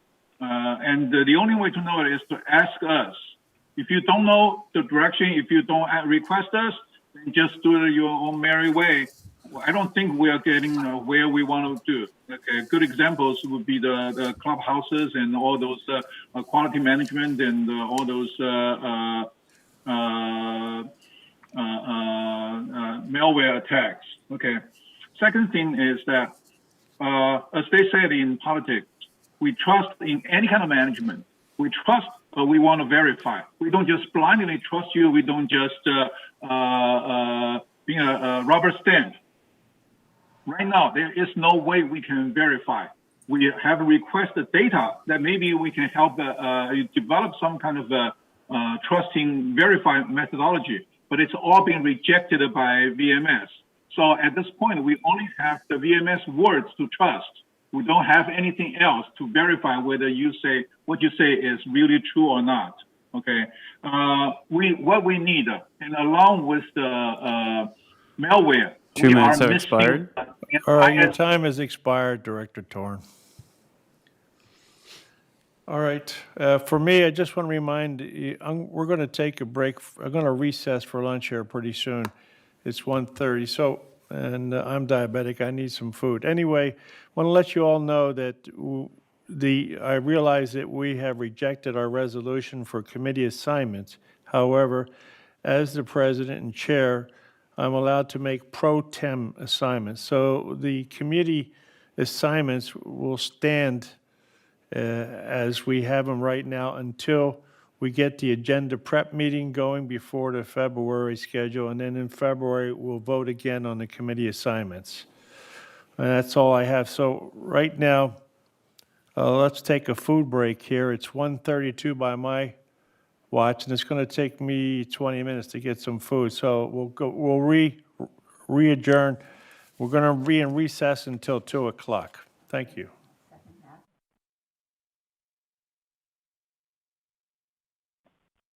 Please be advised that there will be a second link for close, which I will be sending.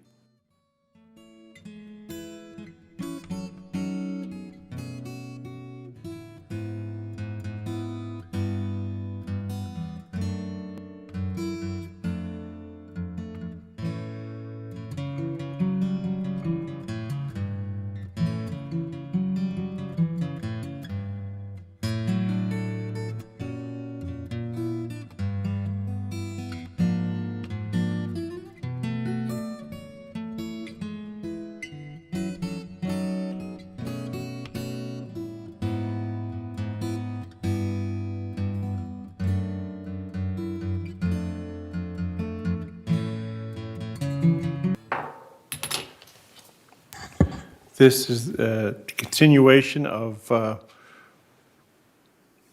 United Board's open meeting, and we're going to start with our committee reports. And we're reconvening at 2:02, okay?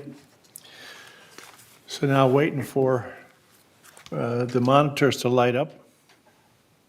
Fine.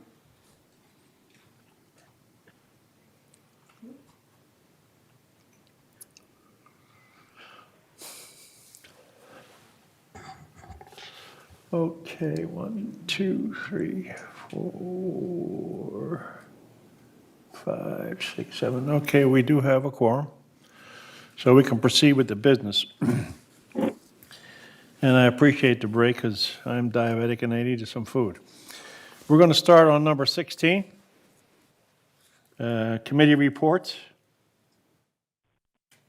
And we're going to start with 16A, the Finance Committee. Director Ascari, can you give your report, please? Yes, thank you, Mr. President. This is slide 1. It's already up. Yes. Yes. Through the reporting period of November 30, 2021, total revenue for United was $42 million compared to expenses of $40.8 million, resulting in net revenue of $1.7 million. Can we have slide 2, please?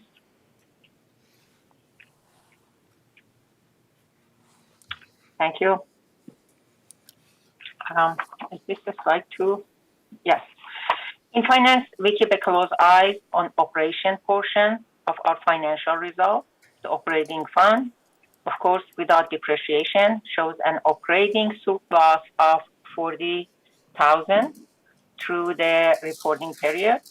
And this chart shows how much of our revenue went into operation, with $19.7 million coming in from assessment and $1.3 million coming from non-assessment revenue. This is compared to operating expenditures of $21 million without depreciation. Can we have slide 3, please? Thank you. This next chart takes the full income statement and compares those results to budget. We can see that United ended the period better than budget by $4.7 million when combining both operating and reserve savings. That shows right on the end number. And slide 4, please, which shows better where this coming. The most significant variance from budget were attributed to this following: outside service, favorable, about $2.8 million, and resulting from late start of program due to the COVID-19 pandemic. Of course, employee compensation, again, is favorable, $1.3 million, resulted primarily in the departments of maintenance and construction and landscape. Savings occurred in landscape where shop bed maintenance was outsourced, creating saving in labor hours. And you can see in materials and supplies is $744,000, and again, favorable variance, resulting in several areas of operation, such as interior components, plumbing, and appliance. Legal fee is favorable variance, about $161,000, result due to lower expenditures today than anticipated. And unrealized gain loss on investment, this is not favorable, about $491,000, and due to adverse condition of bond investment during the reporting period. And you can see we have 2 more unfavorable, of course, is insurance, $229,000 unfavorable variance due to higher premiums for property and casualty insurance. And the last one, unfavorable, is utility and telephone, is 130,000, and variance due to less seasonal rainfall. Could we have a slide 5, please? Thank you.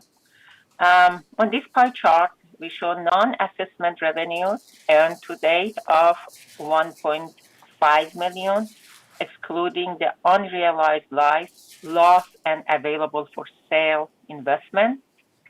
If you include the unrealized loss on investment, the revenue would be 1.1 million.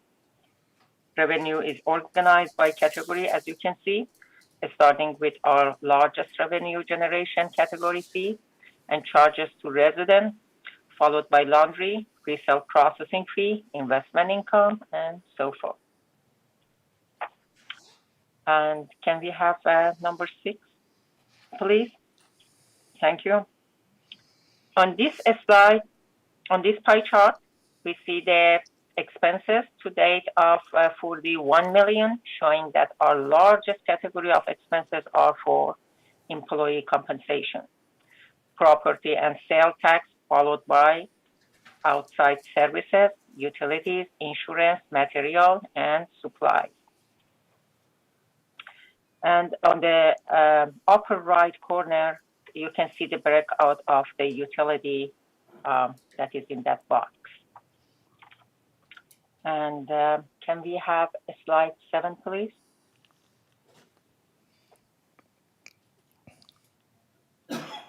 Thank you. On this slide, we see the previous one, excluding property and sale tax. So therefore, as you can see, the percentage of employee compensation goes to 42%, of course, followed by outside service. Basically, these two should be added together, 42 and 19%. It's 61% of the whole assessment basically goes to the label and compensation. And on slide 9, please. We compare this to historical fund. This is slide 8, sorry. Our fund balance are shows here. The contingency fund balance on November 30, 2021 was $1.4 million. Contributions and investment revenue totaled $680,000, while expenditures were a credit of $414,000. The reserve fund balance on November 30, 2021 was $2.8 million. Contribution and investment collected totally $9.6 million, while expenditures were $8.9 million. The newly added property tax, you can see here, fund balance on November 30, 2021 was $148,000. Contribution and investment revenue collected total $11.1 million, while expenditures were almost $11 million. And can we have slide 9, please? We compare this to historical fund balance for the past 5 years on this chart, which have averaged 22 million. That tiny line that you can see here is the average of the 5 years. And you can see that we are in good portion. And the number 10, please. We have a slide here to show resale history from 2019 to 2021 through November 30, 2021. United sales totaled 461 units, which is 171 higher than prior year for the same time period. The average year-to-date sale price for a United Mutual Manor was $279,000, which is 22,000 higher than prior year for the same time period. And Mr. President, that was the report for the finance. Thank you, Director Ascari. Report of the Architectural Control and Standards Committee. I headed that, and we didn't meet the Roberts Rules or Davis Sterling requirement for a quorum, so we couldn't conduct any business. And the next meeting for that committee will be on January 20th at 9:30 a.m. And depending on what the state is telling us, it could be a total virtual meeting, but if it changes to a hybrid, we will let you know. Thank you. Now we want the report of the Members Hearing Committee from Director Ardani. We didn't have the meeting for December. Actually, it's canceled. But the next meeting is going to be January 27 at 9 o'clock. Thank you, Director Ardani. Another report of the Governing Documents Review Committee. Director Blackwell, please. Okay, we passed the document which you put over till next month. So our next meeting is January 20th at 1:30. Thank you, Director Blackwell. Report of the Landscape Committee, Director Casey.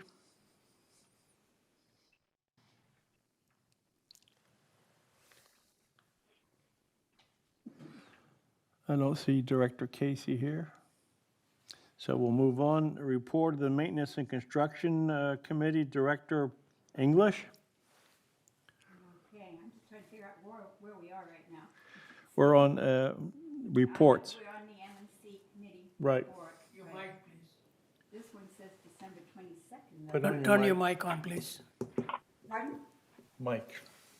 Oh, sorry. Okay, all right.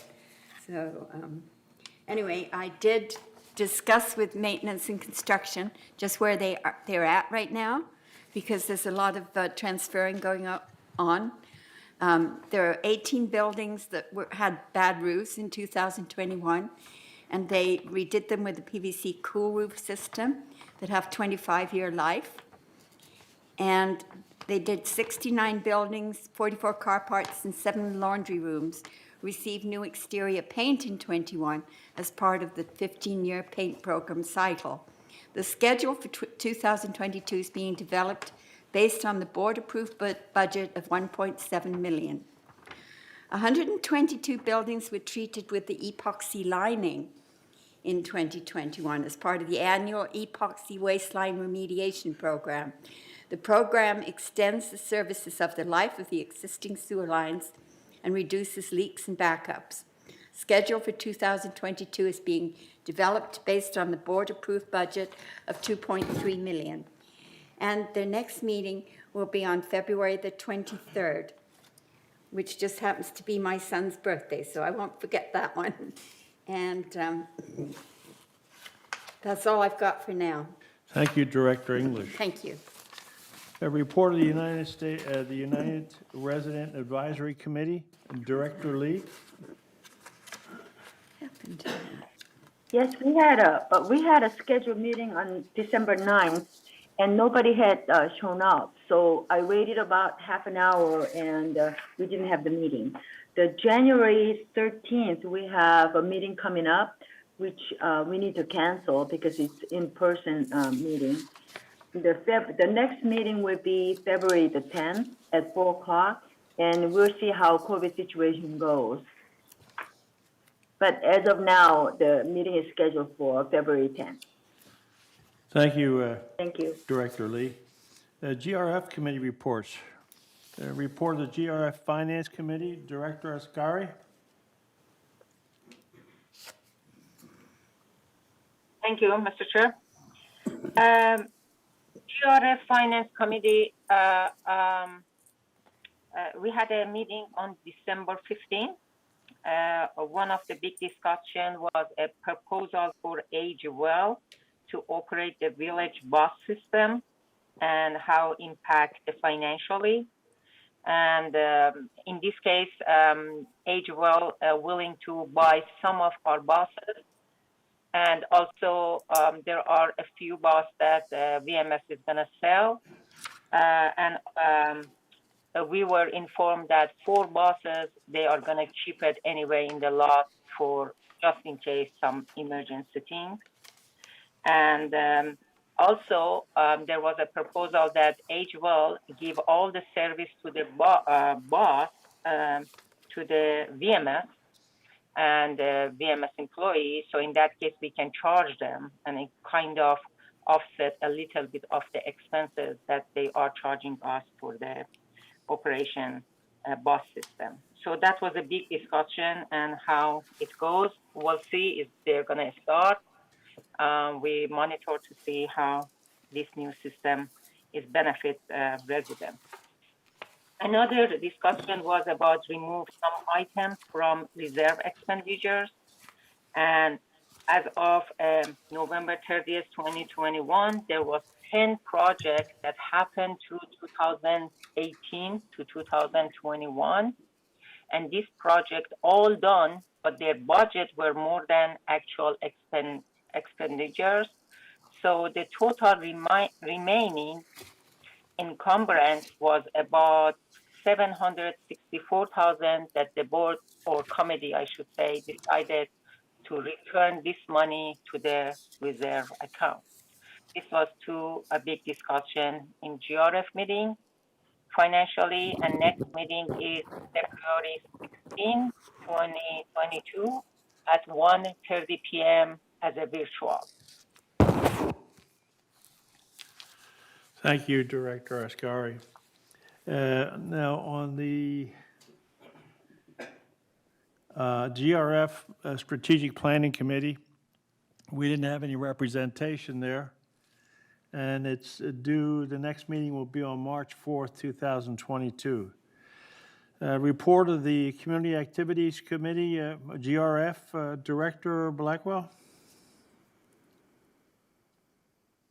Yes, we met November 8th at 1:30.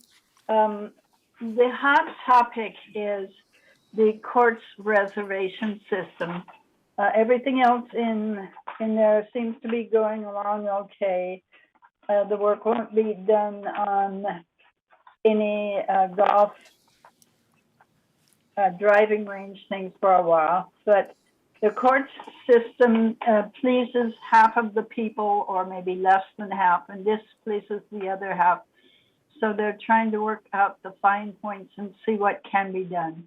It is a heavy question. People are used to just showing up and being able to play, but then other people want to make reservations so they can have friends play and make up a foursome. So it's in disagreement right now, and Brian will do what he can to get it going. So that will be ongoing. We will meet again this month, I think. Yes, on the 13th at 1:30. Thank you, Director That's Black. Okay. And the Equestrian Ad Hoc Committee, I don't have any director assigned to that, so I don't have a report for that. And the next meeting for that, if it's still in existence, January 26th at 1 p.m. in the boardroom. Grant, do you know anything about this committee? The Equestrian Center Ad Hoc Committee, is it still in existence? That is still an existing committee. It is a committee run out of recreation. Okay, so I'll cover that until we have our next prep meeting when we decide to go over our committee assignments. I think Diane and myself were supposed to be on it. I'm not sure about that. Well, this, There hasn't been any activity there for a while, you know? yeah, I don't know, but I know the next meeting is on January 26th, but I have no names here, and I don't have anything on my list. All right. So item D on the GRF Landscape Committee, Director Casey, are you here? Yes, no, I'm here. And so I just got on that committee, so it meets on February 9th, so I will be attending. And also, I was trying to get in before, so I did the United Landscape Committee is going to meet on February 10th. And that's it. Thanks. Thank you, Director Casey. Report of GRF Maintenance and Construction Committee. Director Acocard, you have something on that? Well, I don't have much to report right now because of my health conditions. I had missed that meeting, but I will bring an up-to-date information next meeting. Thank you. And thank you, Director Acocard. The next meeting is on February 9th. Okay, thank you very much. And now this Clubhouse Ad Hoc Committee, Director Casey, are you on that? Yes, I did attend that meeting, and I'm not sure when the next meeting is. I have to find out about that. But it was very interesting, and they proposed to have a subcommittee to pull, almost like a strategic planning. So they're pulling that together. So. And on my paper here, it says the next meeting is a TBA, right? So we don't have a set. Right. Okay. Yeah, I know they were doing a subcommittee, so I'm not sure. Mr. President, can we get some information from Director Casey what happened? Because many residents asked us about Clubhouse. Yeah, I know what was discussed in that meeting? Could you Yes. share with residents a little bit? I could tell you. Thank you.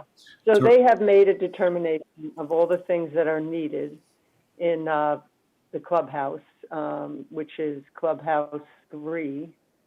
Clubhouse 2. Clubhouse 2. One. No, it was 1. Okay, yeah. This is about Clubhouse 1, isn't it? Clubhouse 1. Clubhouse 1.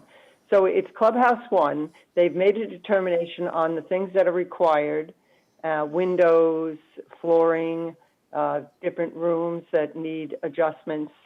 And the staff has made a recommendation, and now they need to have somebody who can come in and tell them about colors, and they need to get quotes for the cost, of the windows. And since they are, they need staff needs to measure the windows so that they can go out and get quotes.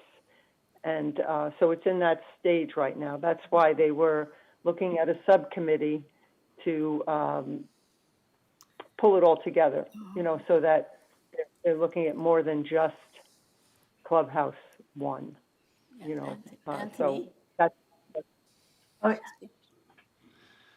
I have. Diane, can I say something a minute? Yeah, go ahead. Sure, absolutely. Diane, I don't know what happened, but I'm on the same committee as you are there.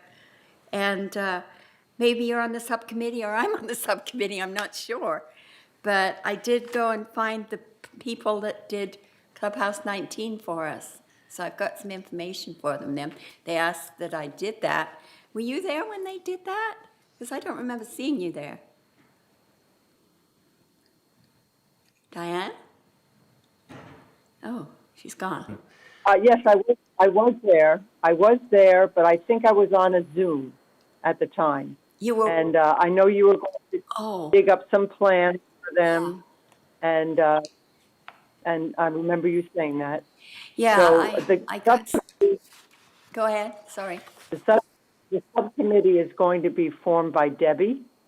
Debbie Dodson, right? Yeah. So she's forming that. So Good. I don't know. I haven't been contacted yet.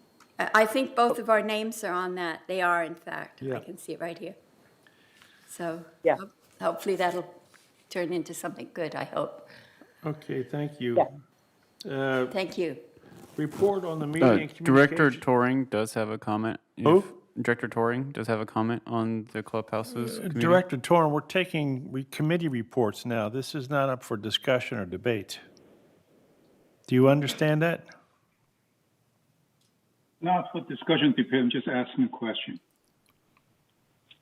For example, The clubhouse one used to address about the shortage of dining rooms and talking about expansion. Has it talk about that at all at this point, or nobody's care about expansion anymore? No, that wasn't on the wait, agenda. this discussion is out of order. This is committee reports. If you have an issue you want to discuss other than that, then we'll have to bring it up at another time. Let's move on. Report of Media and Communications, Director Ardani. Media and communication on December, the meeting is canceled, and the next one on January 17 at 1:30. The only things that I want to say and encourage the residents to just check it out, the last week on page 50 and 51. The media and communication did a great job, and they do the summary of chargeable maintenance services.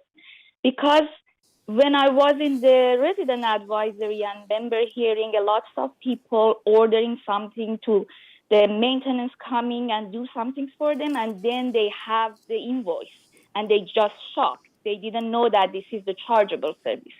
Please, I want to encourage residents, please check it out, the page 50 and 51 of the last brief. Thank you. Thank you, Director Ardani. Report of the Mobility and Vehicles Committee for GRF. Director Bastani, you have something to offer?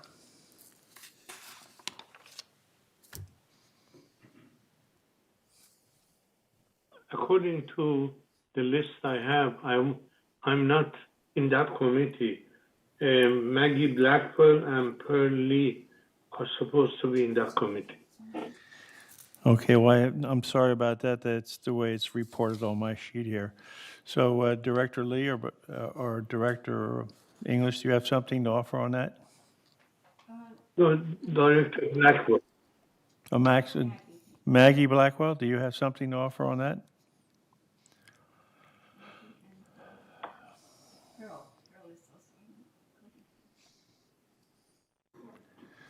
Okay, let's move on. Okay, on the mobility and vehicles, they are working on the contract between the village and what is it called? The bus company. I can't remember. I forget. It'll come back. And they are deciding what they're tentatively going to use our repair shop and our repair team. They are tentatively going to rehire all the same drivers. They are going to vary the size of the buses. The company has different buses and of different sizes. So we may be able to arrange to get rid of some of our larger buses and use the smaller buses. All these things are kind of getting shaped up. It's moving along better. There will be a bus meeting supposed to be this week, but it's going to be, I think, next week. I think Siobhan talked about it, a mobility meeting. And so they will be talking about things like picking up and driving people around and what the arrangements will be for the next few months. And that's all that I have to report right now. The next meeting is December 17th. No, it's in January. Thank you, But I'm Director. no longer on that committee. Thank you. Thank you, Director Blackwell. Do we have a report on the security and committee access, community access? Okay, we'll move on. Report on Disaster Preparedness Task Force with Diane Casey. Yes, there was a mix-up, and Anthony put me on that committee, so I will be attending the next one, and that is on January 25th. Thank you, Director Casey. Laguna Woods, the GRF Laguna Woods 5 hearing for Mr. President. Director Ardani. Sorry, I just want to tell you about the traffic hearing Yeah, I that skipped we you. had. Okay. That's okay. That's okay. It was on December 15, and we had 5 cases. 3 of them they didn't show up. We scheduled, and 2 of them we scheduled. 1 of them canceled, and 2 that they showed up is failure to obey stop sign. And the next meeting, January 19 at 9 o'clock. Thank you. Thank you, Director Ardani, and I apologize for passing you up. Need a report from the Information Technology Advisory Committee. What a mouthful that is. Director Casey. Yes, our last meeting was on December 17th, and we took off for the last 2 weeks. So we will be meeting again, and mainly that we're waiting for proposals on prices. So that's kind of where we stand right now. Microsoft is going to kind of lead that since we've been doing business with them. So the next meeting might be tomorrow. Friday. Thank you, Director Casey. Now, on this item under future agenda items, I have nothing listed here. And so, hello? I'm sorry. Maggie? Your hand is up.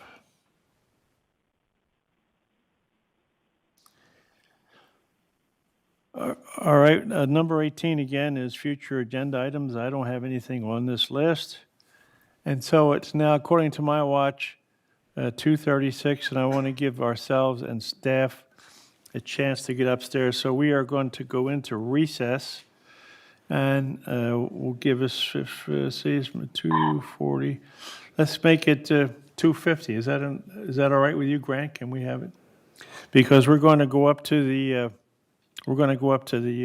Willow Room upstairs, and so it's going to take us some while to get up there. So we'll go at 2:50. Is that good enough, Grant? Okay, 2:50. We will reconvene for the closed session. Thank you.